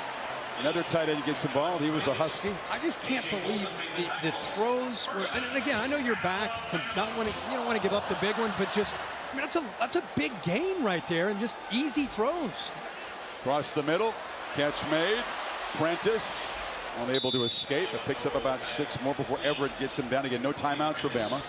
There's no rerouting. There's easy access, and it makes it pretty easy on the quarterback to just throw underneath when you're clearing out. We've seen a lot of that in the first half. Inside of the final minute, Prentice again makes the catch, spins back into the field of play. Clock will stop momentarily. They move the sticks to the 44. Great job of just reading the coverage, not panicking, not predetermining where to go with the football, just taking what this defense is giving you. Milroe over 200 yards passing now to go with a 100-yard rushing night. Cuevas again on the sidelines. Just looking so effortless for him. Yeah, and again, let's just show you what I'm talking about. When you blitz people, you walk guys up, and they don't get home. Look at the access right here. It's just strange to see this. I mean, he could have thrown it there to Lovett. Instead, he ends up going to the backside where he can get out of bounds. Smart decision, but a lot of this has been, again, it's been not just in prevent, it's been happening most of this half. Trick play to flea flicker. Milroe's going to flip it back underneath there to Bernard, and Bernard's going to be dropped at the 50, and they're just trying to toy with him now. Starks makes the tackle without a timeout. That's going to create some urgency here as they lose big yardage. Yeah, that's all Malachi Starks. If he doesn't make that play, there are about 5 offensive linemen out in front that would have led him down that left sideline. So Starks saves the day by hustling and reading that pretty quickly. Georgia spending a timeout. Alabama didn't have one. And they'll back the clock up to 32 seconds. It'll be 3rd and 13. Little too cute. No, I mean, like it's a pretty good play here by Starks. Like I said, the reaction that he had ends up allowing him to save this day. Because watch, it's a slow developing play. Watch the offensive linemen. Look at them working to get out in front. Now here's Starks right here. If he doesn't make this hustle play, look at that convoy going down that left sideline. Road graders. Yeah, a little too quick for big Caden Proctor to get out and get a body on him.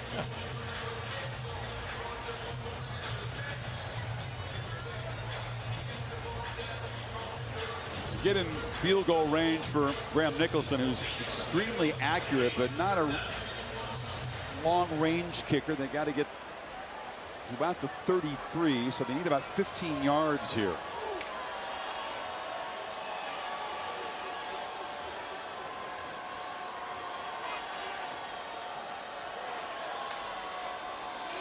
Pressure comes, it's picked up. Milroe gets it out, throws into traffic.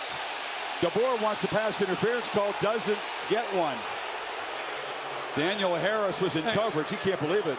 There you go for Alabama fans. He's so mild-mannered with the media, and when you see him talk, there's that competitive spirit showing up. He is fired up. It's definitely a pass interference. He definitely got there early. You could see why. Anytime you see Kalen DeBoer get animated like that, it's usually for a good reason. He's not just going to do that to do that. He's going to do that when he feels that he has the right to be upset. Harris clearly hits the receiver. So instead of a first down in Alabama in field goal range, chance to add to the lead, here comes a punt. Imagine that. The Crimson Tide. James Burnett, the other elite Aussies in this game. And they'll take a delay of game and back him up. Delay of game. Offense. 5-yard penalty. Remains 4th down. Doesn't look like a big deal. But DeBoer, you could read his lips, oh my God, are you kidding me? As I just love for people to see that fire, because like I said, I mean, you don't see that side of him except when he gets out here. You know, Nick Saban always had that reputation at this podium being a different guy. I mean, a very intense guy. Burnett. It's muffed. A scramble for the ball down at the 8-yard line. It is a real scramble. That is a battle for the ball. Oh, Anthony Evans just able to fall on his own fumble and avoid another disastrous turnover. Wow. Not in great position. You see him lean and try to make that catch. Did he catch a break to get back on top of that football? There's plenty of time with 19 seconds if Bama gets on top of that at the 8-yard line. They got a few shots, even without timeouts, few shots at the end zone. Kirby talking to him there. Could have been a knockout punch in the first half. Yep. Had they given up possession there. Well, what does Carson Beck try to do here with the last 19 seconds of a disastrous first half? Gets the ball quickly on the perimeter. Smith is electric. Breaks one tackle. Stopped at the 23. Interested to get the reaction of the crew. The Ford halftime report coming up. Nick Saban part of the crew with Reese, Dez. Is Pat still here? No, Pat went back. Throw across the middle, and Colby Young trots out of bounds out across the 35 just 3 seconds to go. A chance for Beck to heave it way downfield.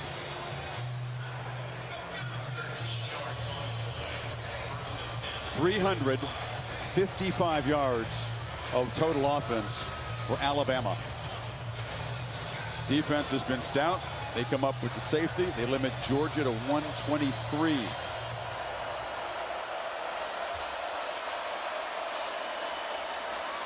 Short pitch, hoping that Arian Smith can break a whole bunch of tackles.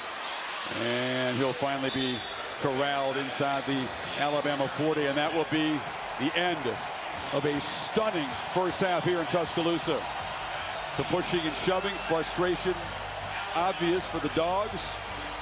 Alabama feeling pretty juiced up themselves.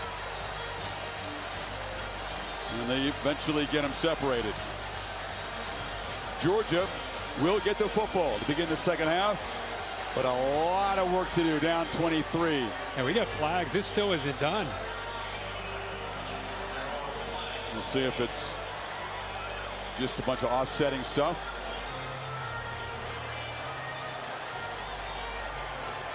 Daniel Gautreaux and his crew have been pretty busy here in the first half. And we can see him say it's going to be enforced on the kickoff.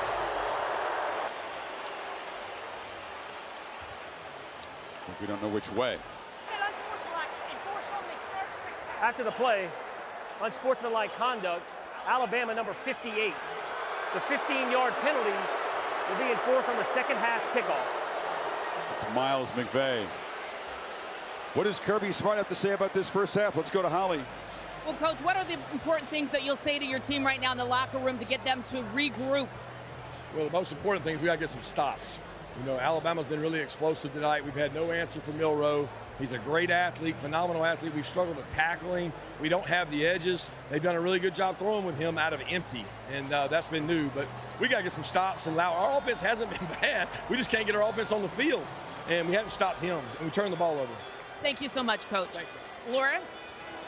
Thanks, Holly. Coach, what's allowed for the success, both passing and rushing, for Jalen Milroe tonight? Yeah, I mean, he's just staying within himself. I think we're putting him in good spots. Guys are blocking for him. And then we're going out and making the play. And, he's really progressed, and you're seeing him, do what we asked him to do, and he's comfortable doing it right now. Thanks, Coach. Thank you. If staying within yourself, you can produce 305 total offense yards and 3 touchdowns against the Georgia defense. It's a pretty good place to stay. It is.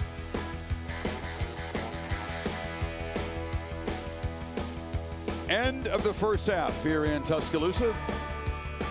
Ford halftime report coming up right after these messages. 30-7 Alabama. You're watching the SEC on ABC.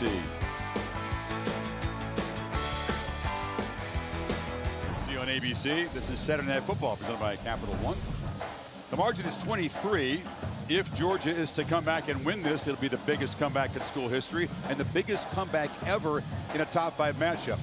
A nightmare for Carson Beck in the first half. What does he have to do to settle in and try to lead his team back? They get the ball to here to start this second half. I think you're going to see some tempo. You're going to see him probably after that first half, maybe a couple easy throws, just try to find that rhythm.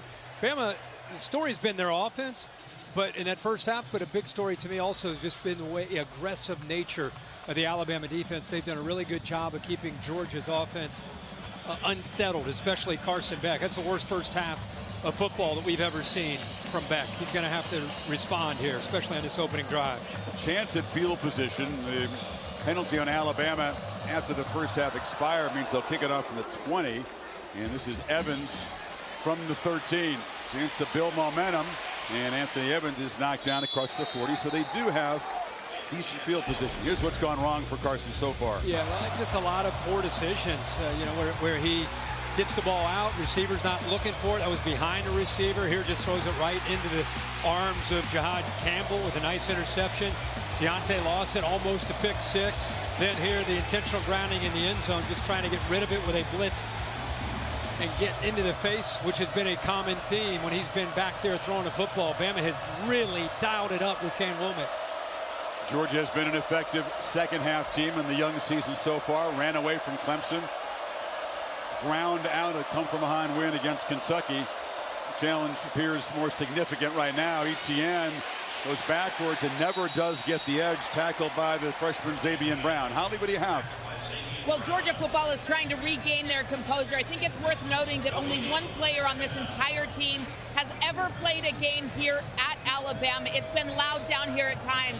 But one of the guys that's trying to get them fired up here on the sideline is Tate Ratledge. He is missing tonight, but he's on his scooter. He was getting the offensive line fired up. Guys, go out, assert your dominance. It's our time now. This offensive line's got to start making a statement for Georgia to get back in the game. Behind the 6 on second down here, just by about a few inches.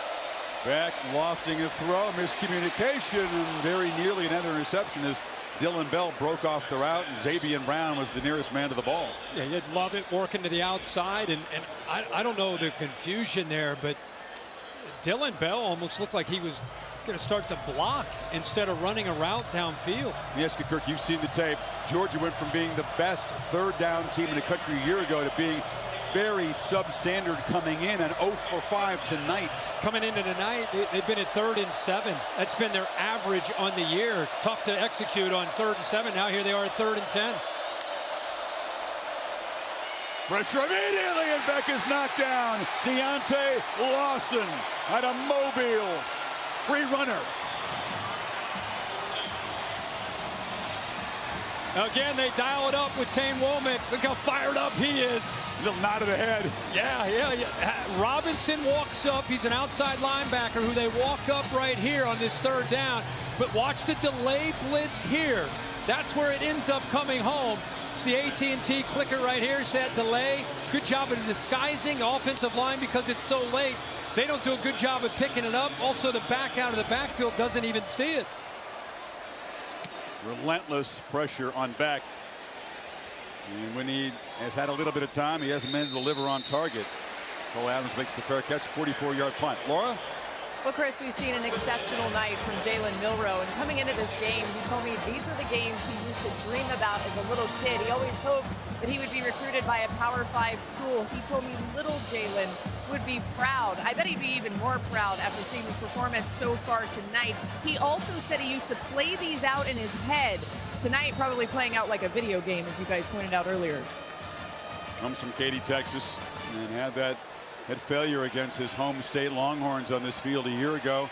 Bounced back from that. Was able to win an SEC championship, of course. Comes up a yard short on the goal line against Michigan in the Rose Bowl. Keeps it all the way and is pushed along near sideline. And there's his parents right there. Can't imagine their feelings. You bring up that Texas game where they lost, and he got confused with some coverage in that game, the USF game, where he ends up, by then he'd been sat down. They were just reeling as an offense. Comes back and ends up really settling in and becoming a guy they can count on. Think about how far he's come from last September to this September and where he is right now. Couldn't be more polar opposite. Look to his right, has the football, takes off, gets a big shot as he goes to the ground at the 31. Don't want to take too many of those from Smile Monday. Yeah, I love when he starts to take off horizontally, and then at some point he sees that crease and he puts his foot in the ground and gets, immediately kind of jumps into it and then gets north and south. Need 4. So keep this drive going.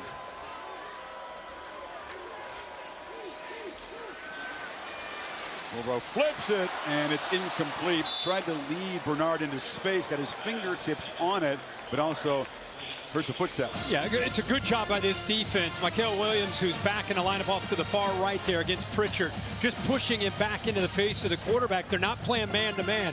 Good job of sitting back this time by Glenn Schumann, a defensive coordinator. Eyes are on the football. They did a crosser.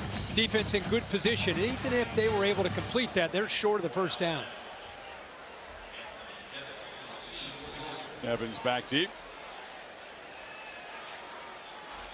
James Burnett called on for just the second time tonight, and he booms a high deep one. Evans chance at a return, but the Tide fly down there and they knock him down right where he caught it. That's what you call flipping the field. Justin Aranquo came flying down. 48-yard punt, nothing on the return. Beck, the Dogs back to work.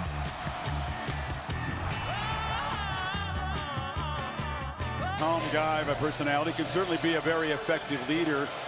Doesn't often have that fire in the eye look, and sometimes the body language isn't what everyone in the Georgia organization would like for it to be. He's got to elevate his play, and he's got to help spark belief in his teammates so the comeback is possible. There's a nice throw downfield, out of the hands. Right now they're going to rule it, it's incomplete.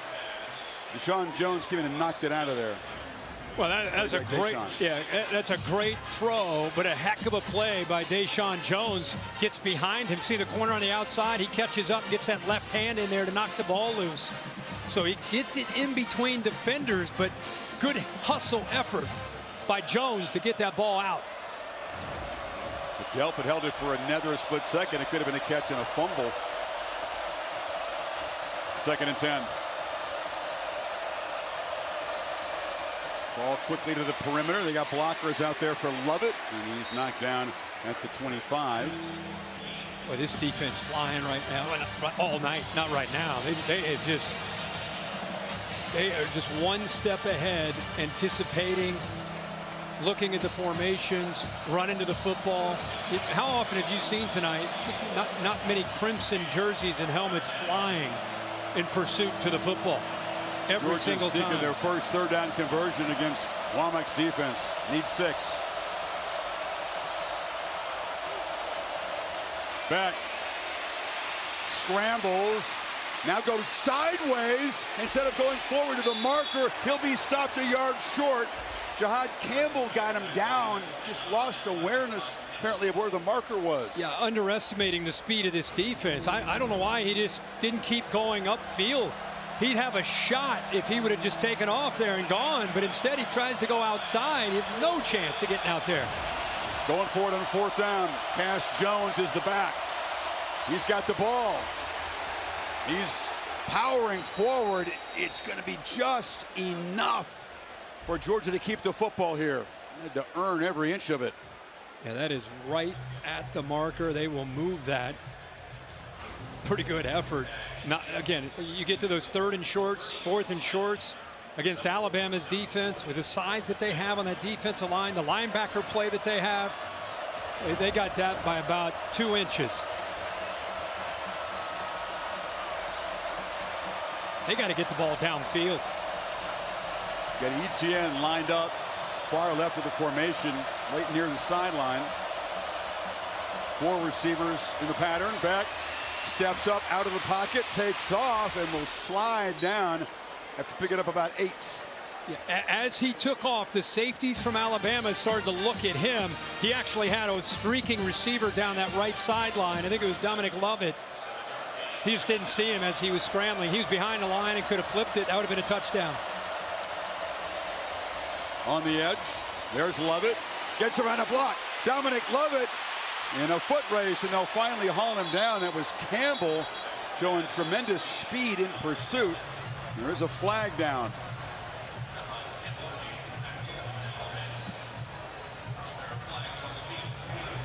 Holding, offense, number 5. 10-yard penalty from the spot of the foul. Remains 2nd down. It's a 35-yard play, but they flag Anthony Evans, and it'll be costly, moving way back. He was right where he caught the football. He just trying to make a block out in front, grabbed a hold of the jersey. So he's just getting right out in front. Good hustle. Again, there's those Alabama defenders, and then he just locks up to onto that jersey there.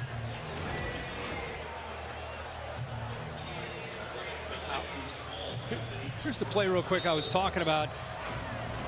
He was actually right here as he starts to scramble. Watch him, watch the safety right here. And while he was behind the line, boy, that would have been a big play if he could have located that. Might have been called a horse collar, by the way, in the tackle against Lovett at the end of the play. It wasn't called, and now there's a flinch up front. It's Xavier Truss. Wondered, which offensive line, they both had their issues in the young season, which could really step up and perform and elevate tonight another level or two. It's clearly been Alabama.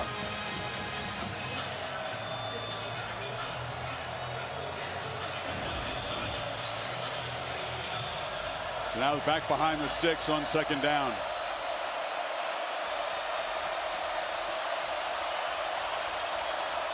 Branson Robinson tries to cut back. Runs right into heavy traffic. It's been tough all night. Lawson and Campbell there. They've done a really good job of rotating bodies on and off the field. They are staying fresh into this 2nd half. This defense flying and getting off of blocks. It's James Smith, 23, that's out there. Watch 23. Look how quick and powerful he is. Gets penetration. Now you're in no man's land. Easy to clean it up for Lawson. Another crack at 3rd down. Still looking for their first conversion. 7 guys up there. They don't bring pressure. Ball comes out quickly on the edge and stopped short. Bumped out of bounds there as Evans. Malachi Moore cleaned it up. Good effort by Evans, but it's 4th down again. This time they're going to need about 3, Kirk. How many times have we seen Ladd McConkey run a play like this throughout his career in Athens? And as you said, Evans did everything he could to give himself a chance. Good effort there by Moore, the veteran there on the back end. Another desperation play midway 3rd quarter for this Dogs offense. Protection, throw across the middle, and catch made in traffic by Lovett. Did well to hold on to the ball. Devontae Smith was in tight coverage. And again, another one of these first downs where maybe by half a yard, you pick this first down up. Coming from the left side, trying to get separation on a crossing route. It's good throw that time out in front. Give him a chance there to not only catch the ball, hold on to it, knows exactly where he needed to go for that first down. Very close. 0 for on third down, but 3 for 3 on fourth down tonight are the Dogs. Twice on this drive. Back down the middle, broken up. Malachi Moore drifting back, got a hand on it as he tried to squeeze it in and says, yeah, I saw that in tape. I'm ready for that one. He did. The veteran graduate, played a lot of football in a lot of big games. Again, just sinking, reading the eyes, head on a swivel, looking for that potential crosser coming in behind him. Got good depth there. He's one of the guys that's the main communicators on this defense, something that Alabama has always been known for throughout the Saban era. And pretty strong in the post-Saban era, too. Etienne, tough run, dragging folks out across the 45. Sets up another makeable third down try here. Alabama playing smart defense. I mean, they're not even across midfield, and this is 11th. They have 11 plays. Wow. It's 5.5 minutes. Yeah, 12th play of this drive. I mean, Alabama's thinking, Womack's thinking, hey, sinking coverage, let's win a line of scrimmage, get pressure, blitz, whatever we can do, rally to the football. If they're going to get a first down, it's okay. Let that clock keep going. Just don't give up a big one. Beck looking for a big one downfield on third down, and it's broken up. That was good coverage on Lovett by Devontae Smith. Kirby all over the place, lost his visor. He is really frustrated that he did not get an interference call. They went with a slot fade to Lovett. Tight coverage there for the nickel. Devontae Smith never locates the ball, and that's what he's upset about. Usually when you don't turn your head, you don't locate the ball, there's some hand-to-hand combat. That's usually a foul, Bill. Surprised they didn't call that one. Yeah, when you're not looking for the ball, you're going to be held more responsible for that type of contact. He said grab the jersey, you can read his lips. Georgia got away with an obvious pass interference at the end of the half. Smith, who defended that play, is being checked out by the athletic training staff. Dr. Pepper, awarded in Atlanta on January 20th. 12-team playoff starts a month before that. The loser of this game, whoever ends up not winning the SEC, seems likely to host one of those first-round playoff games on their campus. Fourth down. Flags down, free play for Beck, who fires across the middle and also throws another interception to Campbell, who jumped the route, but the Tide jumped off, and it'll make it fourth down and perhaps just inches. It may be enough to give him a first down. A couple of flags down, actually. Fouls on the play by each team. Holding, offense, number 55. Offsides, defense, number 23 in the neutral zone at the snap. The fouls will offset, remains fourth down. Wow, so instead of a free play, it's actually offsetting penalties, and it'll be 4th and 5 again. Not just a free play, but probably first down. Yep. New set of downs. Instead, the hold there, mental error by Jared Wilson. They keep disguising, they keep messing with his offensive line, and the quarterback Beck, they've had him rattled throughout the game, mixing up these looks. Like I said, sometimes pressure and drop, sometimes show it and bring it. Now they're disguising. Four-man rush. Beck gets the pass away, incomplete, and there's a flag that comes in. Cash Jones came out of the backfield, was grabbed by Deontay Lawson.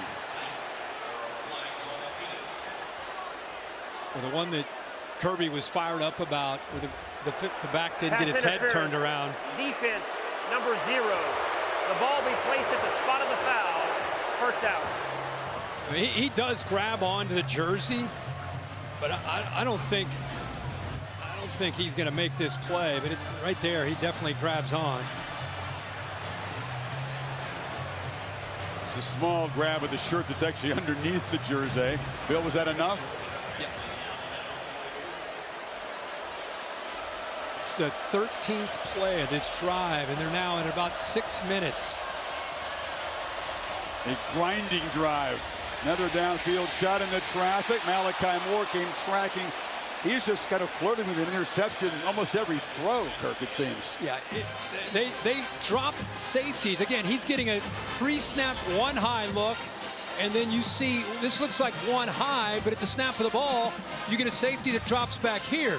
So now he can play that half of the field. Good job of getting his body turned.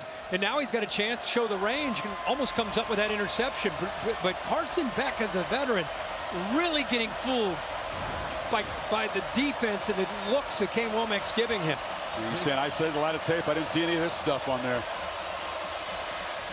Short throw. Catch made on the edge, and breaking a tackle is Lovett, who's off and running. Lovett, their most explosive pass play tonight, and the true freshman Red Morgan, who's in for Devontae Smith at the moment, missed the tackle. Bring 8 on pressure. We just talked about how they're showing it and dropping it. This time they bring it, trusting their defensive backs to hold up on islands. Good job of shaking Red Morgan there. Huge yards after the catch. Play 15 of the drive, finally in the red zone. Right down the middle, high throw, touchdown, Arian Smith. And the Dogs still have life thanks to a huge march of 80 yards. Took 6:44. This is the improvement of Arian Smith, who used to be just kind of a straight line guy. Watch this release, outside jab, upfield, getting that separation, easy throw when you get a receiver who wins at the line of scrimmage. That time Carson Beck says, thank you very much. I got an open guy downfield. And that drive is 15 plays and 6:44 off the clock. Offense on the field. Kirby Smart looking to go for Dos. Brought to you by Dos Equis. They tried it before, and a penalty set him way back and to kick the point. This to make it a 15-point game. On the move. Flips it back across his body and on the back line. Lawson Lucky, the tight end, catches the conversion. And it is a 2-score, not a 3-score game thanks to that conversion. Yeah, motion Smith. You have trips now to the right. Once you motion, you got 3 receivers, then he's going to roll right. And here's the receiver, the tight end that he ends up throwing back to, Lucky. All the attention out to the right. Good job of coming back. Opens up nicely, and he puts it in a place where Lucky, big, tall, 6'4", tight end, holds on to it, like you said, do it in 15.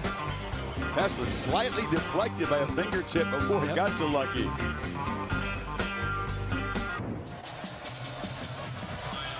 And it was 28-0 Alabama.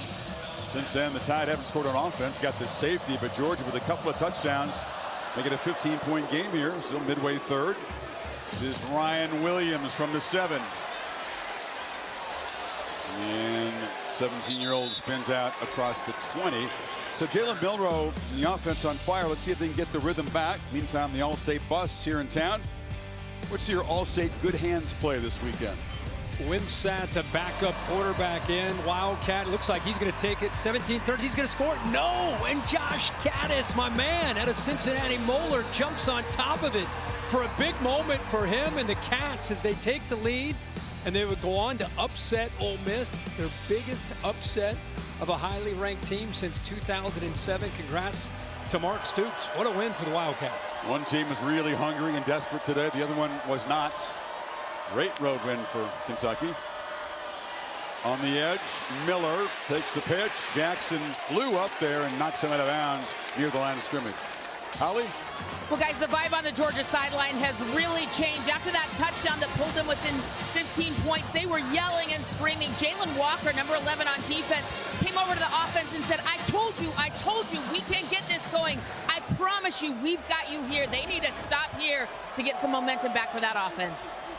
He kept the edge that time. That was a serious problem on those perimeter runs in the first half. Empty backfield. Dupree, the tight end, lines up far to the left.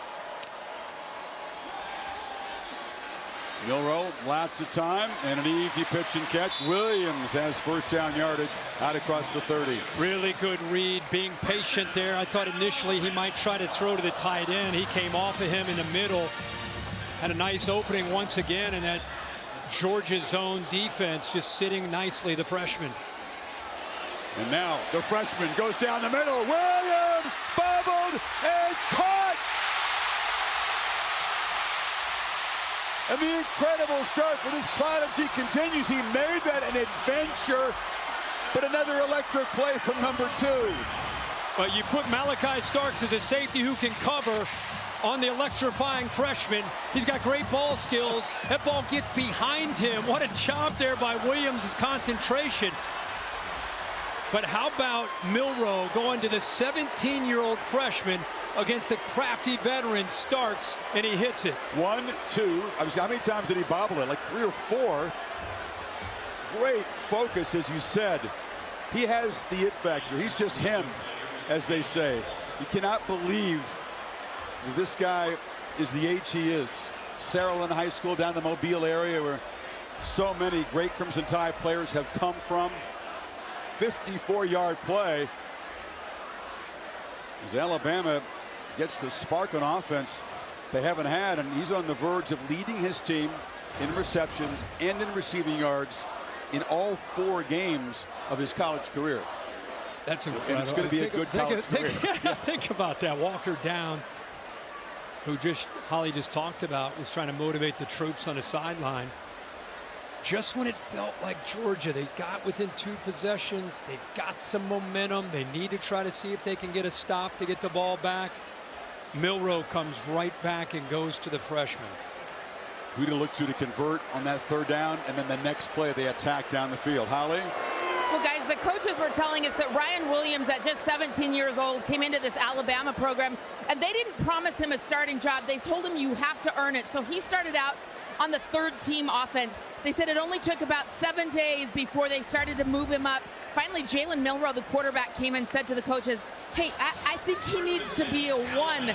He made it, worked his way up, and you can see the skill and the talent that's dazzling.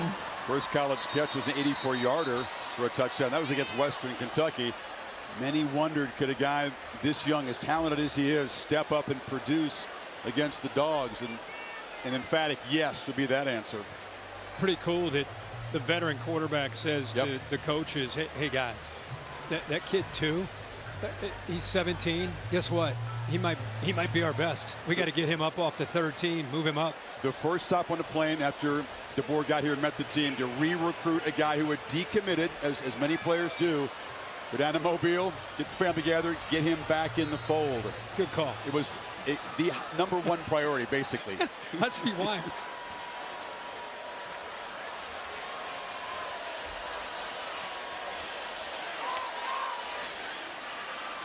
Keeper blocks, and that time Georgia did a better job defending Milroe on the edge. Knocked down after a few yards by Everett. Yeah, for people that might think, how is a guy 17 years old playing college football? You know, you see some of these guys reclassifying, they move up, they feel they're ready to go, and academically they're good to go, and he's able to move up a class. And so here he is as a 17-year-old. Some guys, by the way, just have it. Like Smitty when he was here, Devontae Smith. The moment was never too big. Ice in his veins. This kid reminds me of that crowd wanting Michael Williams to get a penalty. Has time to get off the field. Make the handoff. Milroe cuts it back to the right. And Jogs do a great job defending that time. Malachi Starks stayed at home, and they drop him behind the line. Yeah, much better job on the edge of this defense. The safeties there. Starks. Good job of running there by Damon Wilson. Better group effort. Jalen Walker, who left, is back on the field, Kirk. Is a very important component to this defense. Edge rusher, 3rd and 10. Justice Haynes, the back. And he's got the ball out of the backfield. He's hit immediately. So Dan Jackson and Malachi Starks, the Georgia safeties, playing much better here in the 2nd half. And here comes a field goal attempt. I think we all came into this game thinking that this would be the defense that we would have seen at the beginning of this game, where they're in position. Yeah, you're giving up some completions, but guys are right there. So give credit to Glenn Schumann and also Kirby Smart for adjustments that they made at halftime to at least give them a shot here, because that first half was tough. This has been much better. Nicholson won the Lou Groza Award to the top college kicker, 27 of 28, Miami, Ohio, a year ago. Looking for his first made field goal attempt at Alabama. Missed one in the opener and just sneaks it inside that right upright. That was close from 28 yards. So a 69-yard field goal drive to lead back to 18 as we check in with Kevin Negandhi. Chris, how about our Dr. Pepper Fansville studio update? You talk about Williams being the freshman star in Tuscaloosa. How about the freshman star at Ohio State, Jeremiah Smith? 2 one-handed catches on this drive alone, including that touchdown grab. Number 3, Ohio State up 38-7 over Michigan State. Back to you and Kirk.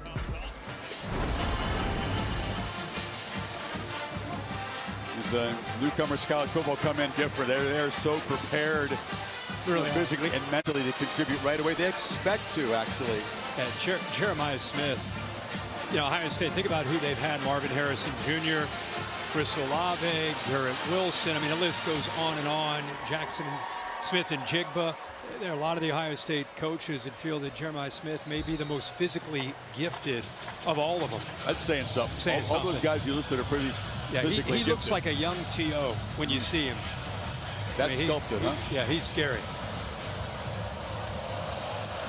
So Alabama took about 4 minutes off the clock, added 3 to the lead. And fair caught by Anthony Evans. Here's the last drive for the Dogs. Yeah, it took some time. I mean, they were kind of inching their way down the field, converting 3 fourth downs. And then they got, after they converted a couple of those fourth downs, and they were able to hit a big play here. Lovett was able to shake a defender, get down that right sideline. Great job of getting off the line of scrimmage by Arian Smith for that touchdown. And then they hit the 2-pointer. So one of the better drives we've seen from Georgia. They're trying to get a stop, keep it a 2-possession game. Now Beck's got a strike. He cannot afford to methodically move the ball down the field. That was a 15-play drive. Took a whole lot of time. And here's a throw on the sideline. Dylan Bell. Good battle for the football. That one was won by Damani Jackson, who earned the pick earlier for Alabama. Well, if I'm an SEC coach and I'm watching this game and I thought, okay, they lost Kool-Aid last year. They lost Terrion Arnold. This is a young secondary. I want to see how these guys do. Well, Damani Jackson over from USC. That was him. Xavier Brown. How they done tonight? Devontae Smith in the slot. And you look at the system that they're running with Womack tonight, it's going to be scary for teams to match up with this defense. ETN cuts it back. All the defensive backs who started in that SEC championship game except Malachi Moore are gone. You mentioned the 2 corners who are in the NFL. Caleb Downs is on the payroll of Ohio State, playing very well for the Buckeyes so far. So it's up to Moore and these newcomers, Sav and Jackson, and the freshman Brown. Yeah, it's been really amazing. And they also lost 3 corners besides the 2 to the NFL. It's to the transfer portal with the coaching change. So a lot of young bodies back there. But, boy, they stepped up and shown the SEC and the country how good they can be. Georgia again on 3rd down. But this time converting, going down low is Arian Smith, and that breaks the 0 for 9 on 3rd down. And I think the thing that really stands out to me is this defense is doing a lot. I mean, they're not just sitting in 1 or 2 coverages. They're showing, they're disguising, they're showing one thing, going to another, and they're in sync. They're connected as a group in the back. Playing fast, final 20 seconds of the 3rd quarter, and going back to try to make a catch is Oscar Delp. But again, the ball placement from Beck was not what he wanted. No, he threw that behind him. And we've seen a few of those where it just seems like he's falling off the throw, leaning to his left after the throw. And that's what brings the ball to the back shoulder there. He's not intentionally trying to put that there. He's got room to put that just in front of him and be able to get that catch. So just by that much that I miss it. But again, Delp, big tight end, not a wide receiver. Tougher for a big fella to make that adjustment. Beck, long throw to the sidelines. Hard-earned catch made. And Bell dragged down in the field of play, and that will do it for the 3rd quarter. Well, Georgia cut into the big lead by 5 points in the 3rd, but 15 minutes to play in this late September collision in Tuscaloosa, and it's Alabama up by 18. Back after this message and a word from your local ABC stations. You're watching the SEC on ABC.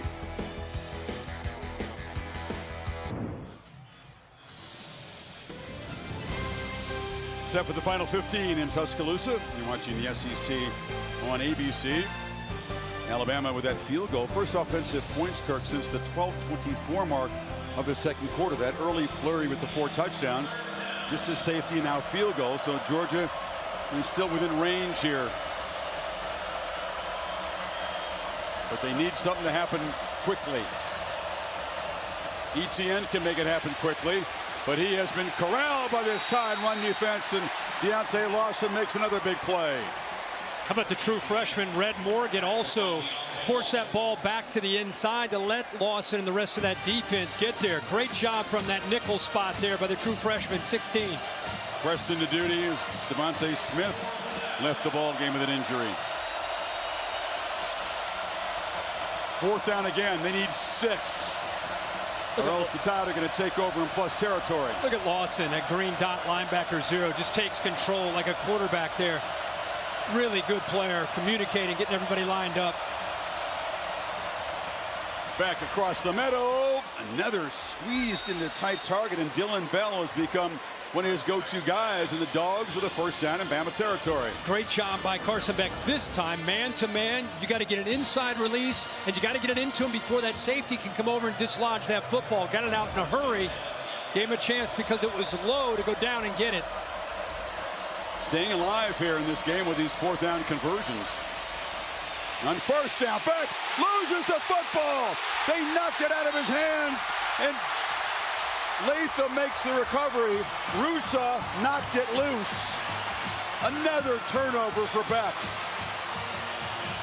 We're going through the personnel on the Alabama defense with Kane Womack, and we got to number 4, who was a little iffy because of an ankle, and his eyes lit up. Said most gifted linebacker that we have off the edge, number 4. One didn't know if he could go. He's got power. You could see the change of direction, the awareness to be able to get his hands on the football. So he might not be at 100%, but he makes a big impact on this game here in the fourth quarter with that left hand knocking the ball loose. Playing through some pain. It was a high ankle sprain against the Badgers. And now Alabama is set up at the 48. Justice Haynes darts forward. For the turnovers have just been crushing tonight, and you could not have expected this out of a quarterback as solid and reliable as Carson Beck. Or this Georgia offense, for that matter. I mean, it's a tough ask to come into Tuscaloosa anytime, September, October, November. But, yeah, the turnovers in the Alabama defense just taking the wind out of their sails throughout this game. Tide lined up quickly. I was thinking, why are they playing with tempo up 18? They take a look at the sidelines, and it's Milroe. And a much better job stopping the quarterback runs in the second half. C.J. Allen made the play. Yeah, this one was a little bit slow in developing. Gave those linebackers like C.J. Allen plenty of chance to get out there and not allow him. If you missed the first half, he was running out on the edge. He and a lot of the receivers, we saw Bernard going in jet motion. Basically, anytime they wanted to get the ball outside, they took it. And since the halftime adjustments, we've not seen that nearly as much.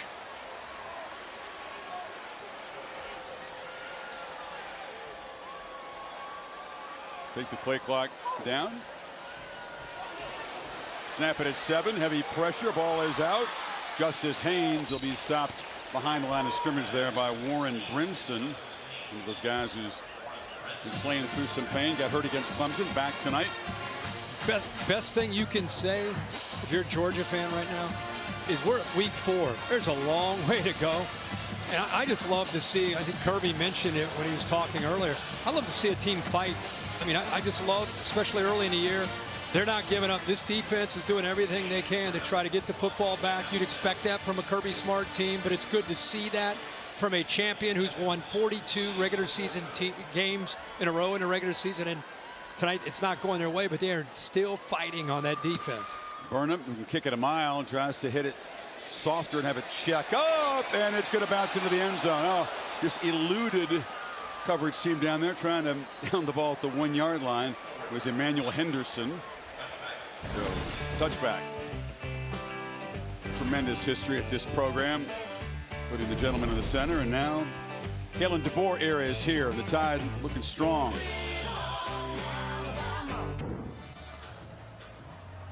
Well, Coach, you're in striking distance entering the fourth quarter. I saw you having a long conversation with Carson Beck. What are you saying to him right now? Well, we got to play with a little pace. We're going to run out of time and snaps if we're not careful.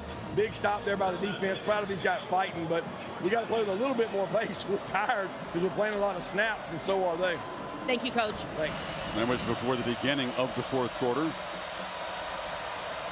Georgia off the stop, takes over at the 20.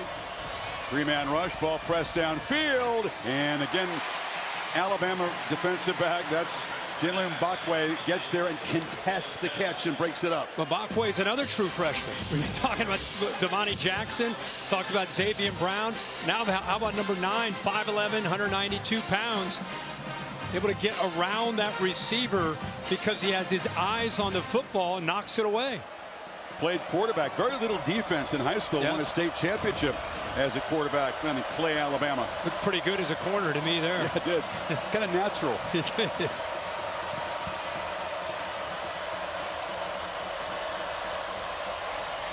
Back, trying to escape. Checks it down. Etienne held inbounds, picks up about 8. Part of this is because it's 33-15, but they've been in catch-up mode since the first half. We're talking at the break. Without McConkey, without Bowers, who's the game breaker? Who's the guy that can score? You get down like this, who can? And part of it's Bama's defense and what they're doing, but who's the guy? Arian Smith had one play downfield tonight. Yeah, and he's done it. And he's done it throughout his career. But somebody's got to be able to get downfield. Is it Smith? Is it Lovett? They need a chunk play.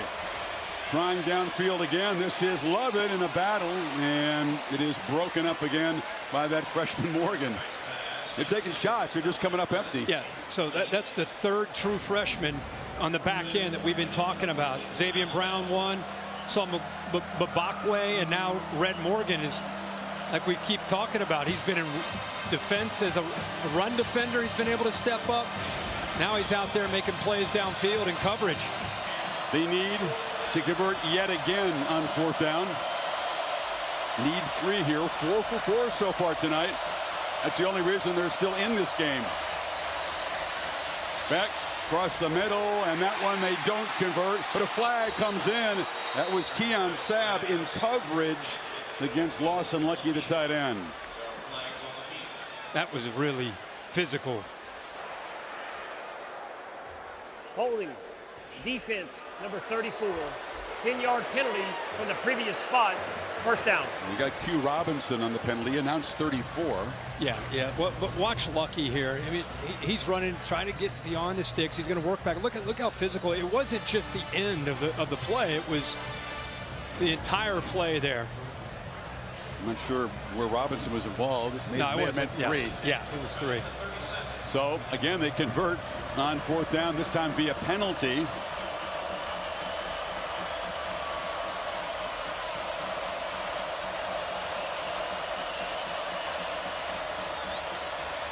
Across the middle, and that's an accurate throw and a nice catch by Evans in traffic. He's come up big tonight. Had just 1 catch coming into this game. See, they're showing man-to-man here, and then they get out of it and they roll to cover 2. So he's got to be able to hit that seam inside of that safety. Good throw that time. 20-yard gain, playing with tempo. Back another long throw, and the catch made. And fighting down near the goal line is Colby Young, the tall, physical player. They came from Miami, first and goal now. Yeah, 6'3". Now you got 1 safety in the middle, so that tells you have one-on-one on the outside. Why not just throw it? He looks like he's covered. Throw it, bring him back to the ball, and at 6'3", adjust nicely. Back again across the middle. Bobble caught, touchdown. Lawson Lucky, tight end again, coming up with a big play. And Georgia showing a lot of fight and good bounce back from Beck after his 3rd turnover tonight. Now Beck is seeing the field. Now this is the Carson Beck that we've grown to come to kind of expect his ability to read coverage and deliver the football. Good job of coming back. Almost lost the handle of that football, but able to hold on to it. Again, going for Dos, brought to you by Dos Equis, trying to cut this to an 11-point margin. Excuse me, a 10-point game if they make this.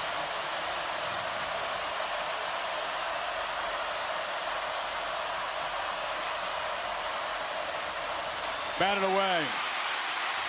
Put it off to the left, but Keon Sabb was standing right there and knocked it down, so the lead sitting at 12.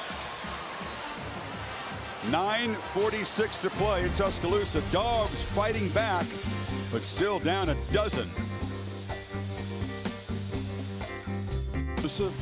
Goodyear providing the aerial coverage. Road tested and game ready. Are you ready for the road? Goodyear, more driven.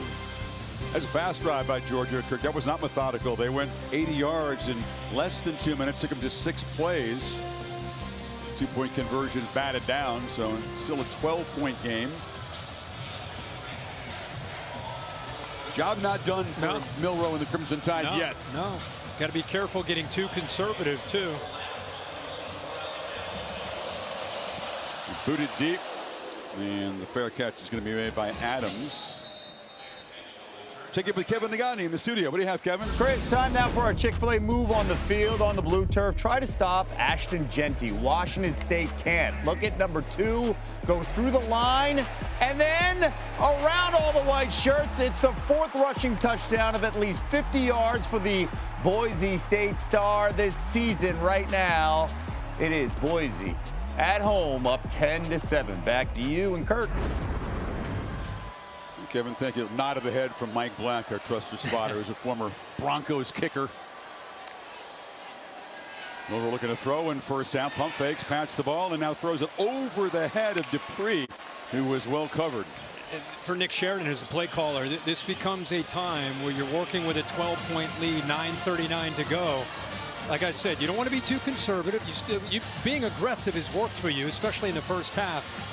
But you just want to be smart. You want to continue to find your spots, but at the same time, clock just stopped after that incompletion.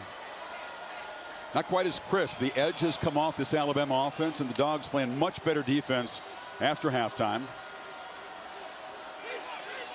They've handled Milroe on the ground only 7 yards in the second half on the ground, 106 on the ground first half. Got to snap it quickly here. You just get it off. Milroe looking to run again. And not quite enough to get around the edge. Shoved out of bounds by freshman KJ Bolden. And the Tide have really struggled on third down themselves tonight. Just 2 of 8. Will need 7 here to avoid giving the ball right back to Georgia. You're talking about a huge play right here. I mean, this is big with under 9:30 to go. Opportunity for Georgia's defense. Can they get pressure? Can they come up with a stop here? Looked so effortless for Alabama through the first 18 minutes of this game. A lot tougher now. They bring some pressure. Milroe right down the middle, threw it behind Cole Adams, but he went down and got it, and they do convert. Big throw. Yep. So they're spying with a couple backers right here, but they're playing man-to-man behind that. Now you got to be able to win. You got to get separation right here. It was exactly what they're able to do there with Cole Adams. Made that look really easy walking away from Dalen Everett. Wasn't perfectly on the money. Nice adjustment to collect the ball by Adams. When he's that open, right? I mean, you can throw it. He can adjust. Time they hand it off on first down to Miller, and he's knocked down for a loss by Christian Miller.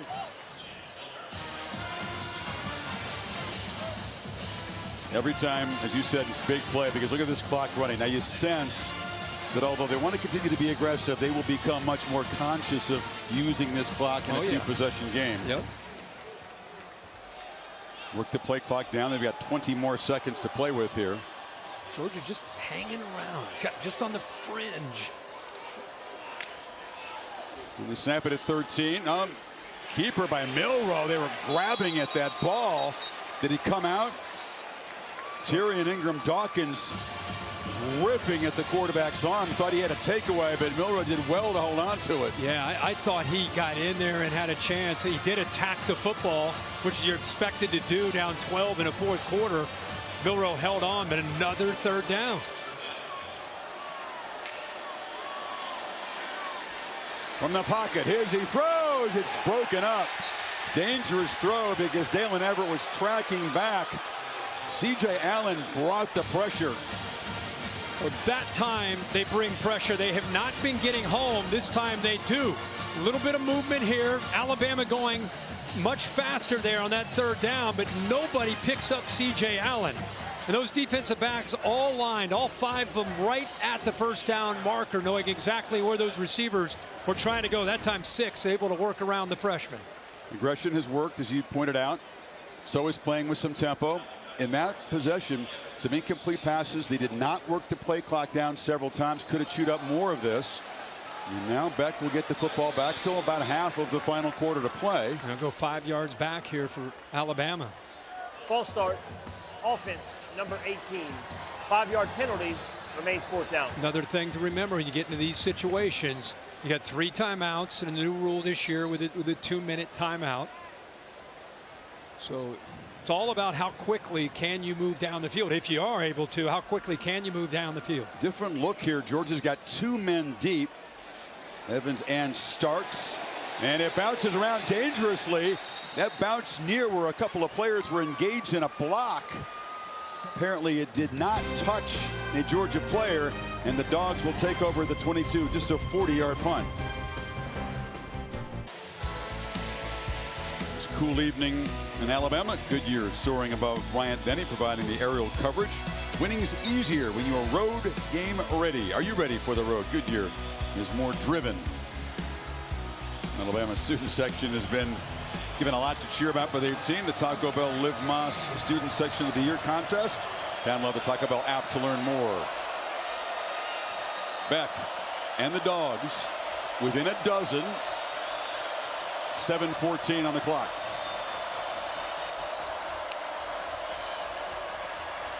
Beck steps up, pitches downfield, and hits a man. It's Cash Jones, who's become a weapon out of the backfield, and all of a sudden, Georgia in Bama territory. Yeah, they do a nice job of sliding him out, kind of on a wheel route here. Watch the coverage adjust with the receiver that goes downfield, Bell. Then he gets behind that defensive back. How about that throw by Carson Beck? This is the 15 we're used to seeing here in this second half. Who can give you explosive plays? Cash Jones comes up with a 30-yarder. Beck pressing the ball downfield into coverage again. Caught! Arian Smith at the 1-yard line. In 2 plays, they're on the doorstep. That's the 4th straight pass of 20 yards or more that he has hit in this second half. And let's give credit to these receivers adjusting back to these footballs, finding ways to make big plays. We asked for it. Who's it going to be? And they're finding a lot of different guys capable now of making these plays. Whistles and points. Each team at the other side. Wow, did that happen in a hurry? Shows you the elite arm talent that he has. 30 yards and then 47 yards. 77 yards in 39 seconds. All of a sudden, it's Alabama looking a little bit dazed. Cash Jones, who made that first big play, takes the handoff and just runs right into a crimson wall. Jahan Campbell and others make the play. Now down 12. Every play they don't get in the end zone, he chews into the clock.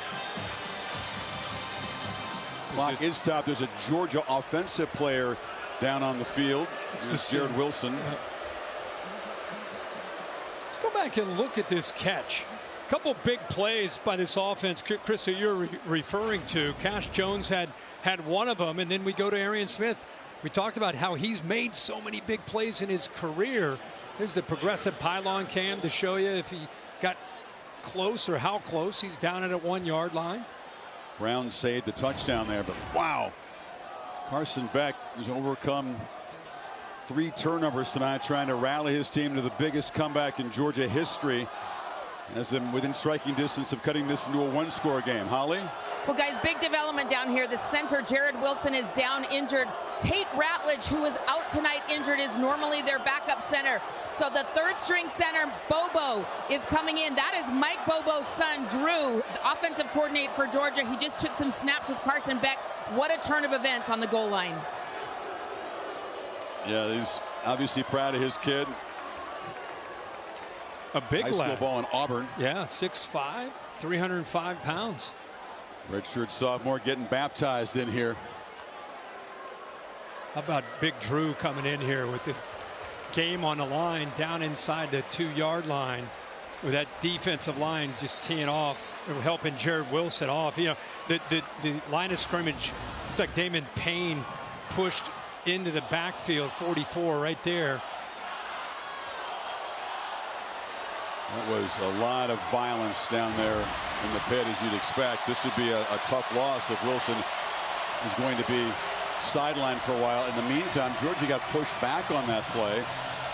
So the football is sitting just inside the 3 on 2nd and goal. We talked earlier about short yardage and goal line, how tough it is with the size of these linemen. You got to work the edges or a quick pass. Etienne is the back. End around. Bell breaks into the end zone. Georgia very much alive and looking dangerous now. Picked up a nice block by Colby Young, and then the 2 tight ends, Delp and Lucky. We just said you don't want to go into the interior there. Good job by Mike Bobo calling it to get it outside. By the way, nice job of getting that snap up there by Drew Bobo. And now we got another player down. This is Tim Keenan. All the summer conditioning, Alabama under DeBoer calls it the 4th quarter program. Kirby Smart said that there's been obviously a lot of intensity. Teams playing with some tempo. It's a real gut check here in the final 6 minutes on both sides. Touchdown again. Krista block here. Outside blocks. Quick motion right here by Bell. It just opened up. Well, we said there's going to have to be urgency, quick strike, and they've delivered that. The last 2 touchdown drives, 80 yards in a minute 46. That last one, 78 in a minute 35. I mean, this game, there are a lot of people that probably went away from this game. 30-7 at halftime. Felt like it was even worse than that for Kirby Smart. Kirby Smart goes in there, not used to talking to the Bulldogs when they're down like that. Usually other teams are down like that. And we kind of kept saying as they were working their way back, you know what? He should be proud of his team. They're fighting. They're continuing to give themselves a chance. It's exactly what he probably told them. Just keep plugging along. We're going to get back into this game. And now, here they are, within less than a possession here, taking a lead. We have 1 possession. You just go up. It's 28-0 about 3 minutes into the 2nd quarter. 28-5 has been the edge for Georgia since then.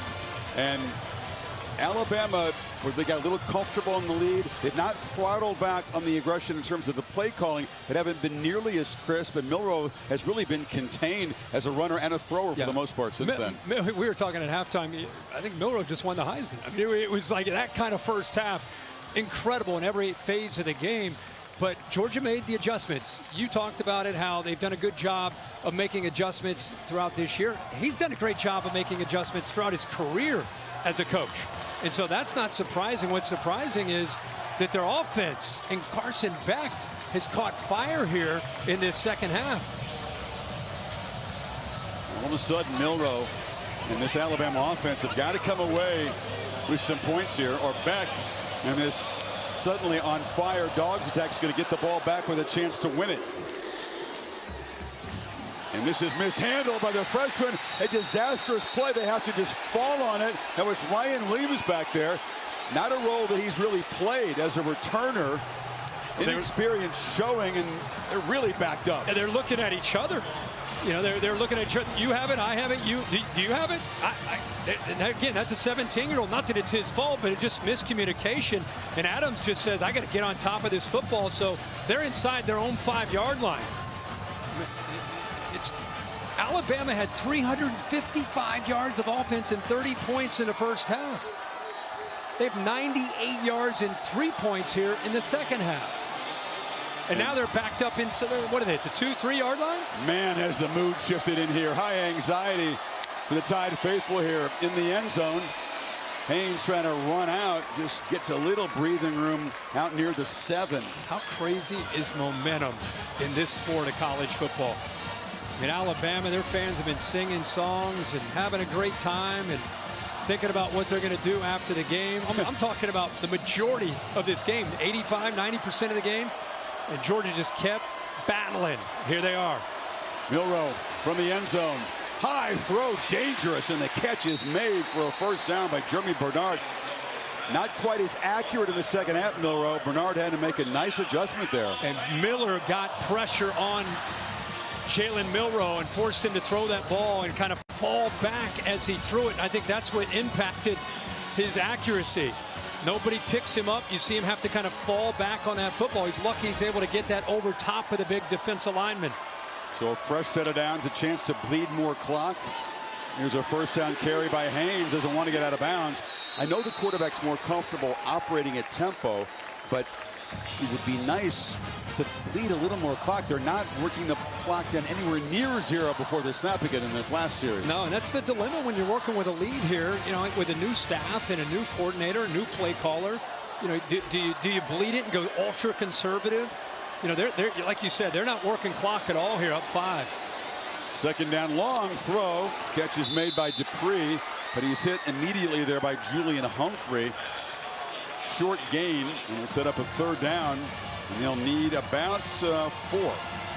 Alabama's facing a defense that has more depth. Remember, that was an issue for Georgia. They had some of their defensive linemen down. They're back tonight. They're doing a great job of rotating, allowing them to stay fresh for moments like this in this game. Dogs get a stop. Beck's going to get the football back with a chance to take the lead, if you can believe it. They're showing pressure, and they bring it. And Milroe on the move, makes the catch. Justice Haynes doesn't quite get there. C.J. Allen stops him short of the marker. 4th down. Decision for DeBoer. Does he dare go for it here? Wow, big decision and great hustle from this defense.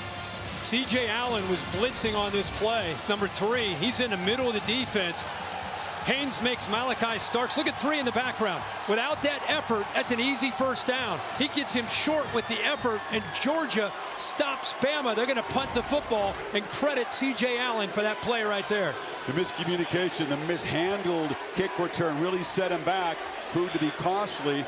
And now Burnip will try to deliver a bomb if he can. Anthony Evans standing back at the Georgia 28 and steps up to make a fair catch at the 33.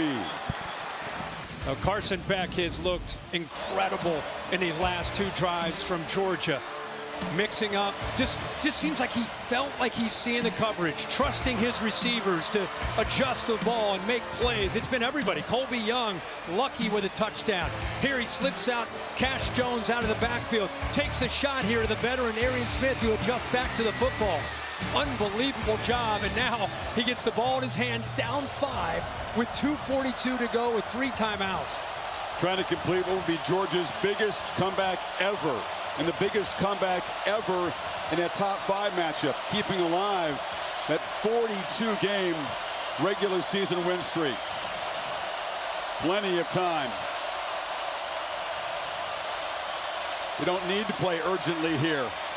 But he's looking to throw that downfield. Has a man wide open. Dylan Bell's got it. A foot race. Spin, spray, and scores. Can you believe it? Georgia has the lead. 67 yards. This place is stunned and silent except for the Georgia section. I mean, I'm in awe of this. This is what makes it, oh my gosh. This is what makes this sport so amazing. Carson Beck with the play maybe of his entire career. If you consider how badly it started. Yeah. The 2 interceptions, the fumble, inaccurate, just not seeing things at all. Overcome. You know, you earn more respect, regardless of how this thing finishes. You earn more respect for Carson Beck tonight than anything he's done, in my opinion, for fighting through this adversity. Going for Dose again, brought to you by Dos Equis to make it a 3-point lead for Georgia. Beck takes off and will not get there. Stretches, but comes up short of the goal line. Chris, let's go. You just said you don't necessarily have to hurry. But they did. And yet they did. Here's Bell, and here's the safety that ends up jumping this little shimmy, little inside move and up. Watch the move by Beck. The safety has his eyes on it. Beck gets it a little shoulder, just enough for the safety to try to jump it. That's how he ends up getting open.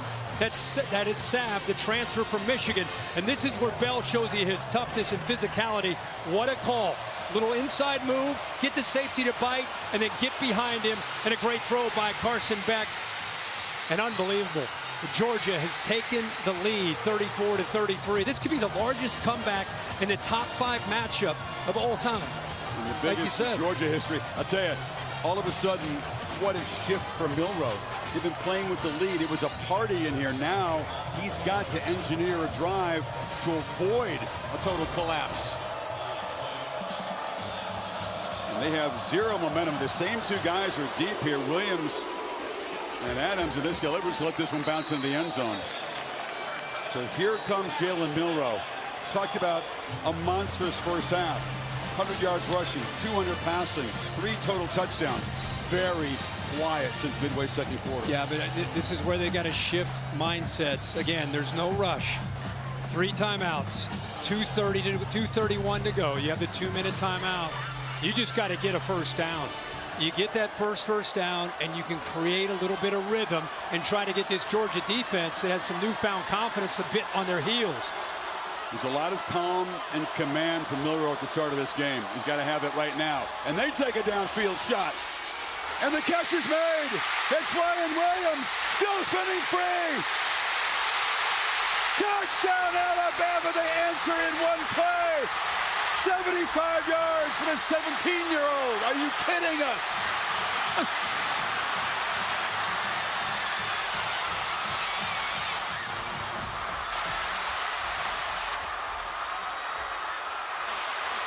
Pandemonium in here.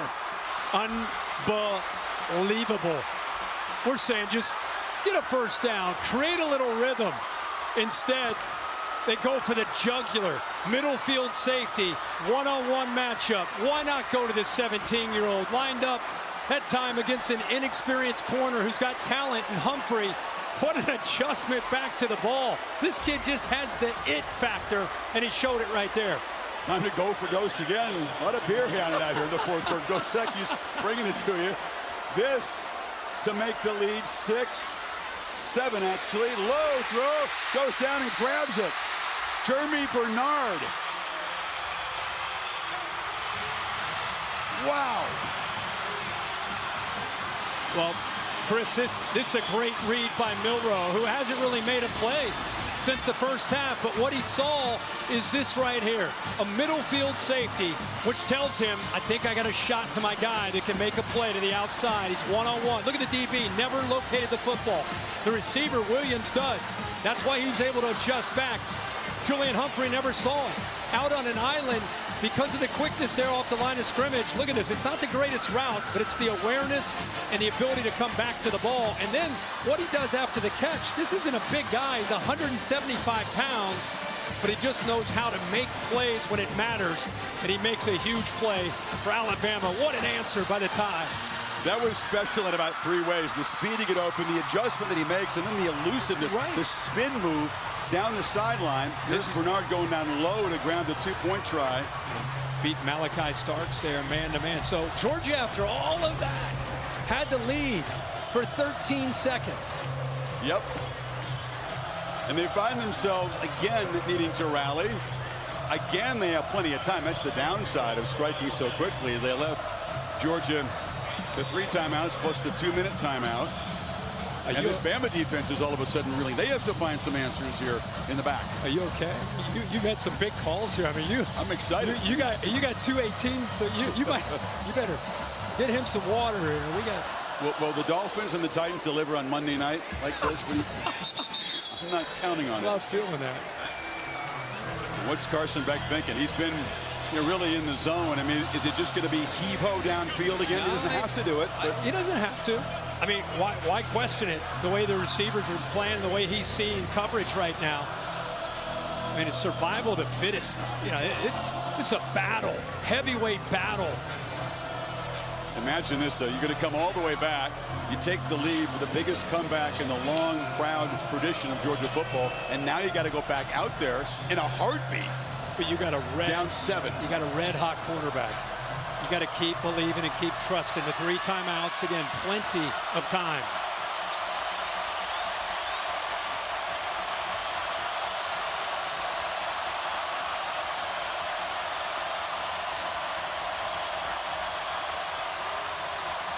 Quick throw, far side, incomplete off the hands of Arian Smith. I'm going to tell all these players, Kirk, that, hey, in the 12 playoff era, you can lose this game. Yeah, right. It doesn't really matter. There's no implications that are earth-shaking for the playoffs. You want to remind these guys who are playing this way? These kind of guys, you could play them in ping pong and they're going to swing it as hard as they can. These just competitors right here, giving it everything they have on both sides. I think you keep being aggressive. This young secondary from Alabama is struggling to locate the ball. Beck escapes, takes off, and no slide. Dives short of the marker. And we got the center, Jared Wilson, who was out down near the goal line that last time, is back in the ball game for the Dogs. That's a comfort to the quarterback who had his wristband ripped off his hand there. Had the backup ready to go. So that is the 2-minute timeout. Georgia's got 3 more to work with. Down by 7. Now 66 yards from the end zone. What a classic. Welcome back. It's become a quarterback duel here. Carson Beck, until some hollow yards at the end of the half, had like 50 passing yards. He has 306 in the second half. Milroe, a long period, they lost rhythm, and then that strike to Williams to put him back up by 7. Can Beck answer?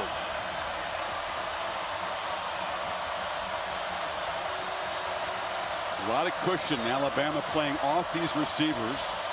Trying not to give up yet another big play. And Etienne plows forward and drives for a strong run up near the 45. Yeah, that formation to the right opened things up. There was no one on that left side remaining. So easy for the offensive line to open that up. And Etienne, still with fresh legs here in that fourth quarter, got downhill in a hurry.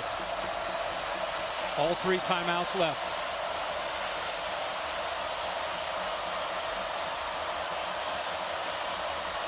Pressure comes. They pick it up and back off his back foot. A battle on the sidelines. No flag as Keon Sabb was defending Lucky.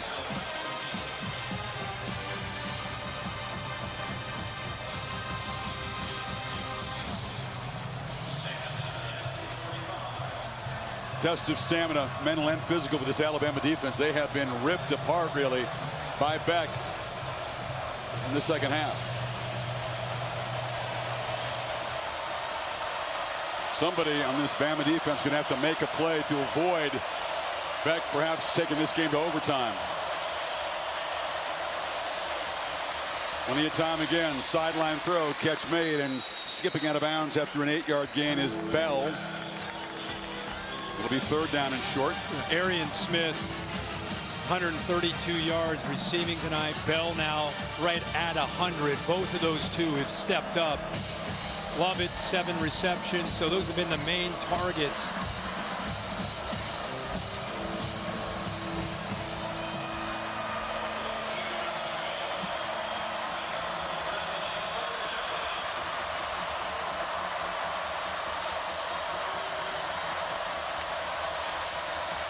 They fake it to Etienne. Beck looking to launch downfield, and it's incomplete. Another battle for the football between Lovett and Devontae Smith, who's come back in the game, and it's 4th down yet again. You know, Young does the hard part there, but he just doesn't hold on to the ball. That ball's thrown behind him. That's very tight coverage that time, but by Smith, does a great job of coming back, just doesn't hold it. 4th down. The ball game on the line here if Alabama can get a stop. They are press man across the board, tight. Making these receivers work for it. The only soft coverage is there.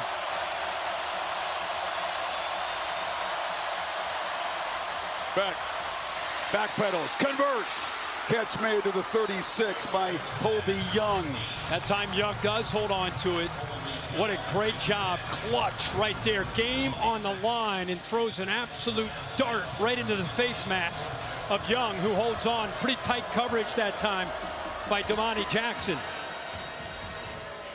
5 for 5 now on 4th down. They haven't been great on 3rd down, but 4th down they've been on fire. It's Devontae Smith again laying flat on the field, helmet off. He went to the locker room earlier, came back out, and was involved in the action here. Now being looked at again.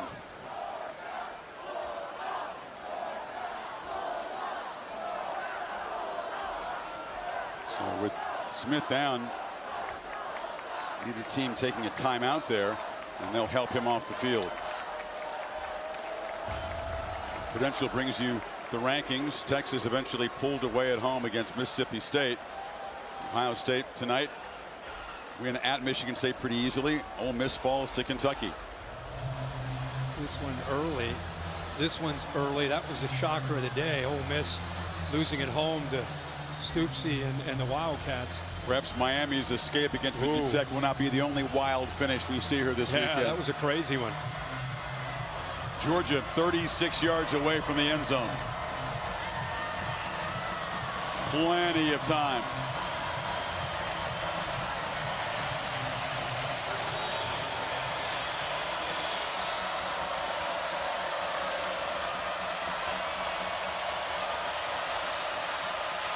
Beck rolls out, scans.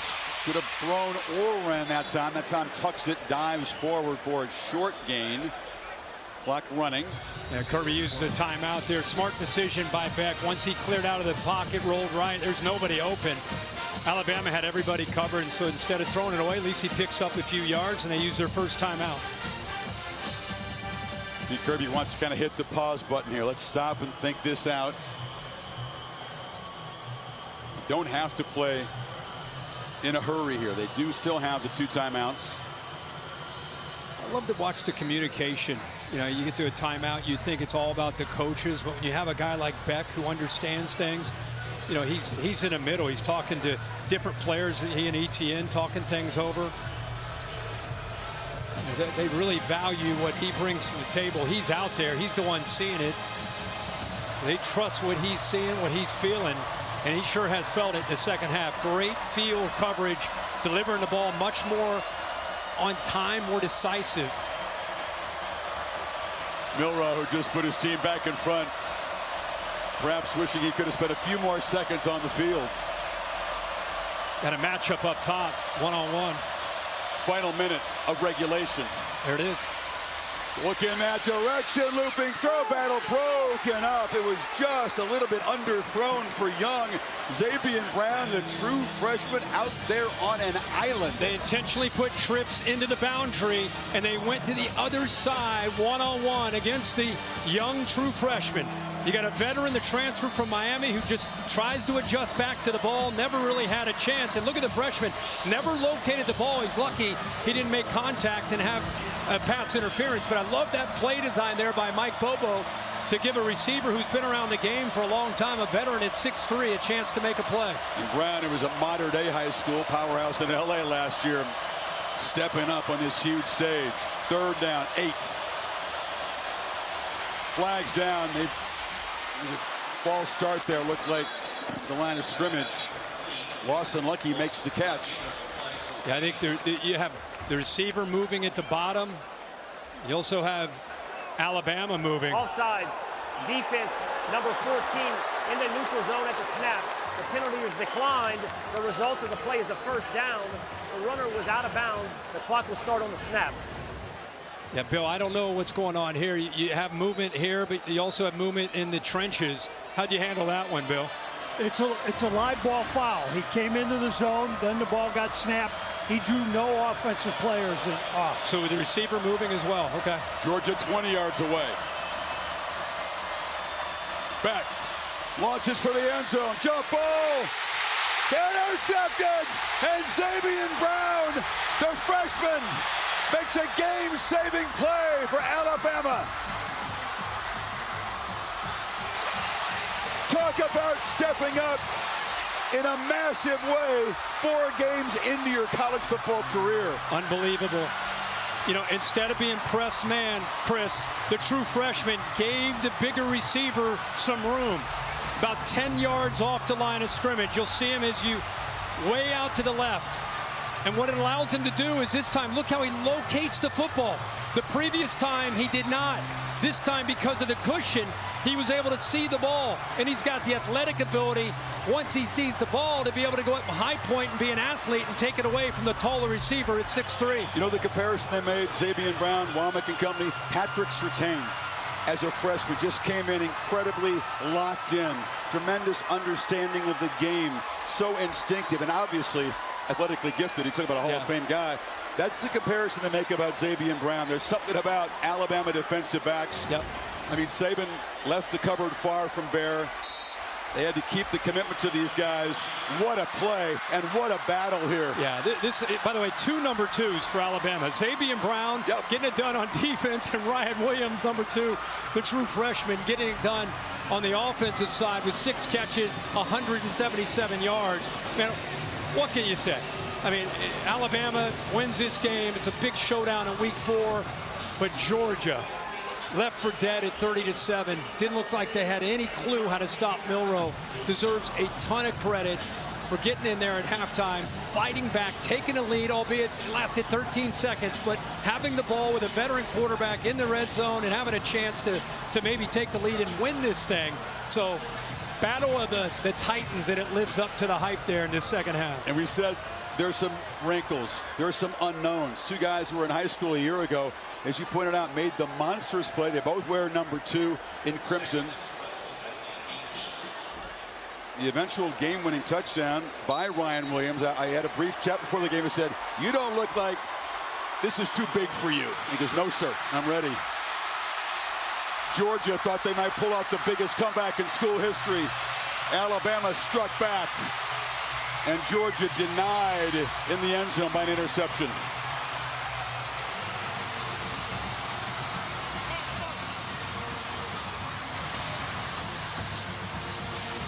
This game felt no different than the collisions for the national championship on the line, with the SEC championship on the line.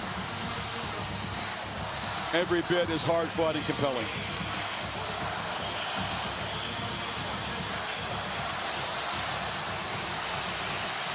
Wow, what a quarterback battle. Kalen DeBoer can now exhale. Let's go to. I have a feeling we're going to see these 2 teams again.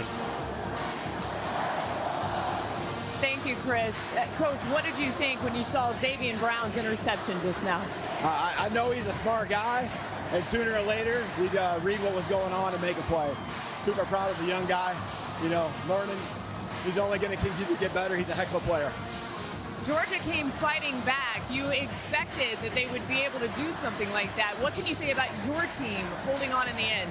Yeah, they're a great football team, you know, and you know that you're gonna get that pushback by them, and I'm proud of our guys, you know, coming back with a little firepower of our own and making our plays when we needed it most. How about the performance of Jalen Milroe tonight? Yeah, I mean, you know, coming out of the gates, and you know, I really felt like the last 2 weeks of practice, there were some steps that were made and some little things, and he's got more ahead of him too. There's more room to grow, but he did a great job. We gave him some time. He got comfortable early, and you know, he can do it with his legs and through the air. Congratulations on your first SEC win as Alabama's head coach. Thank you, Roll Tide. Holly with Jalen Milroe. Well, Jalen, what a turn of events. What's going through your mind at the end of the game there? Your defense is trying to make a play. The biggest thing that we have on our team is grit, determination, is commitment from everyone on the team. Offense, defense, all clicking on all cylinders. We've been trusting upon one another. I think that's so important when we play great teams like Georgia. We knew it was going to be a fourth-quarter ball game. It's all about trusting in our level of training, never rising to the occasion. So I thought that was very important. And I'm just proud of the defense, proud of our offense, just constantly just going and attacking.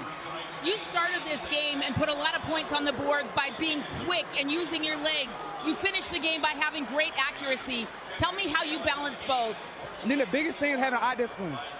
And it all factors into practice. You know, Coach DeBoer talks about eye discipline, being keyed into your details. And I think that's so important when we're playing team like this, and then falling back to, back practice and then building upon that. So I think that's so important. And it was a key factor into our success today. Georgia had taken the lead in this ball game. You take the field.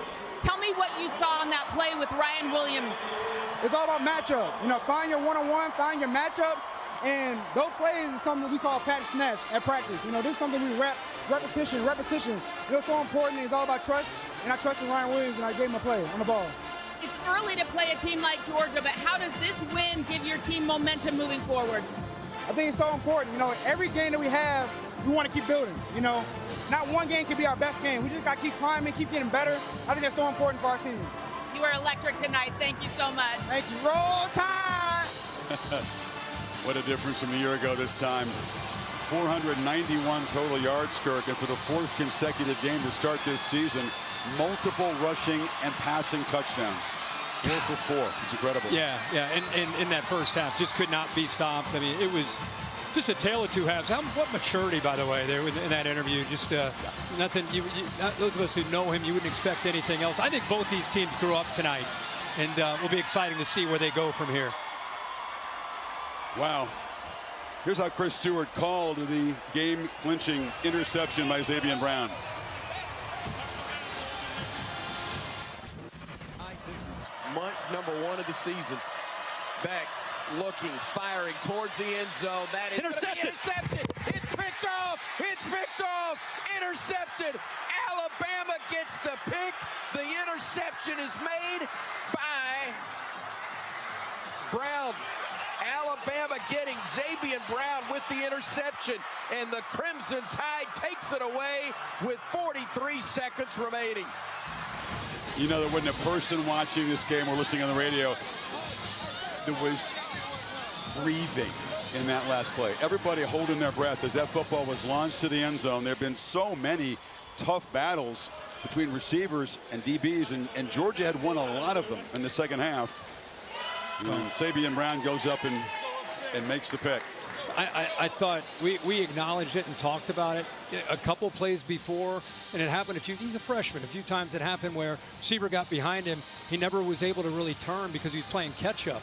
That play, if you go back and we talked about it, he gave himself about a 10-yard cushion just in case they tried him again with Colby Young and they'd happen to come to him. But because of that cushion, he was able to be in coverage and locate the ball, so it gave him a chance to go up and make a play. And it's exactly what Coach Kalen DeBoer talked about downstairs with Laura. You feel for Carson Beck. It was a very rough start. He was not at his best. He was not right at all, but he rallied his team, ends up having a monster, like a 400-yard game. Yeah. But in the end, it was the turnovers that made the difference. Yeah, it was, but this is week 4, and it's a different era as far as a 12-team playoff. And I'm not focusing on the playoff. I'm focused on who should win tonight. But both these teams, I think, are going to be in great position. If Georgia would have gotten blown out the way it felt in the first half, who knows what happens. They're reeling a bit. But, man, they showed a lot of character in the way they came back, and I'm excited to see where they go from here. Georgia faithful, and perhaps the coaches will say, hey, listen, we got off to a terrible start. We were the better team for 3 quarters. Alabama folks might say, wait a minute, we were way ahead. We throttled back. We let up when we had the lead. They both might be right. And you know what? Maybe we'll see round 2 later this year. Maybe round 2 in Atlanta. Yeah. Maybe round 3 after that. Who knows? What a classic tonight. Georgia and Alabama simply always deliver. Bill Bunnell produced the game. Jimmy Platt directed it. Our great crew overcoming some stuff tonight. Now, except on the West Coast, stay tuned for your local news over most of these ABC stations. For Kirk, Holly, Laura, and Bill Lamagnier, Chris Fowler saying so long from Tuscaloosa. Thank you for watching this presentation of the Southeastern Conference on ABC.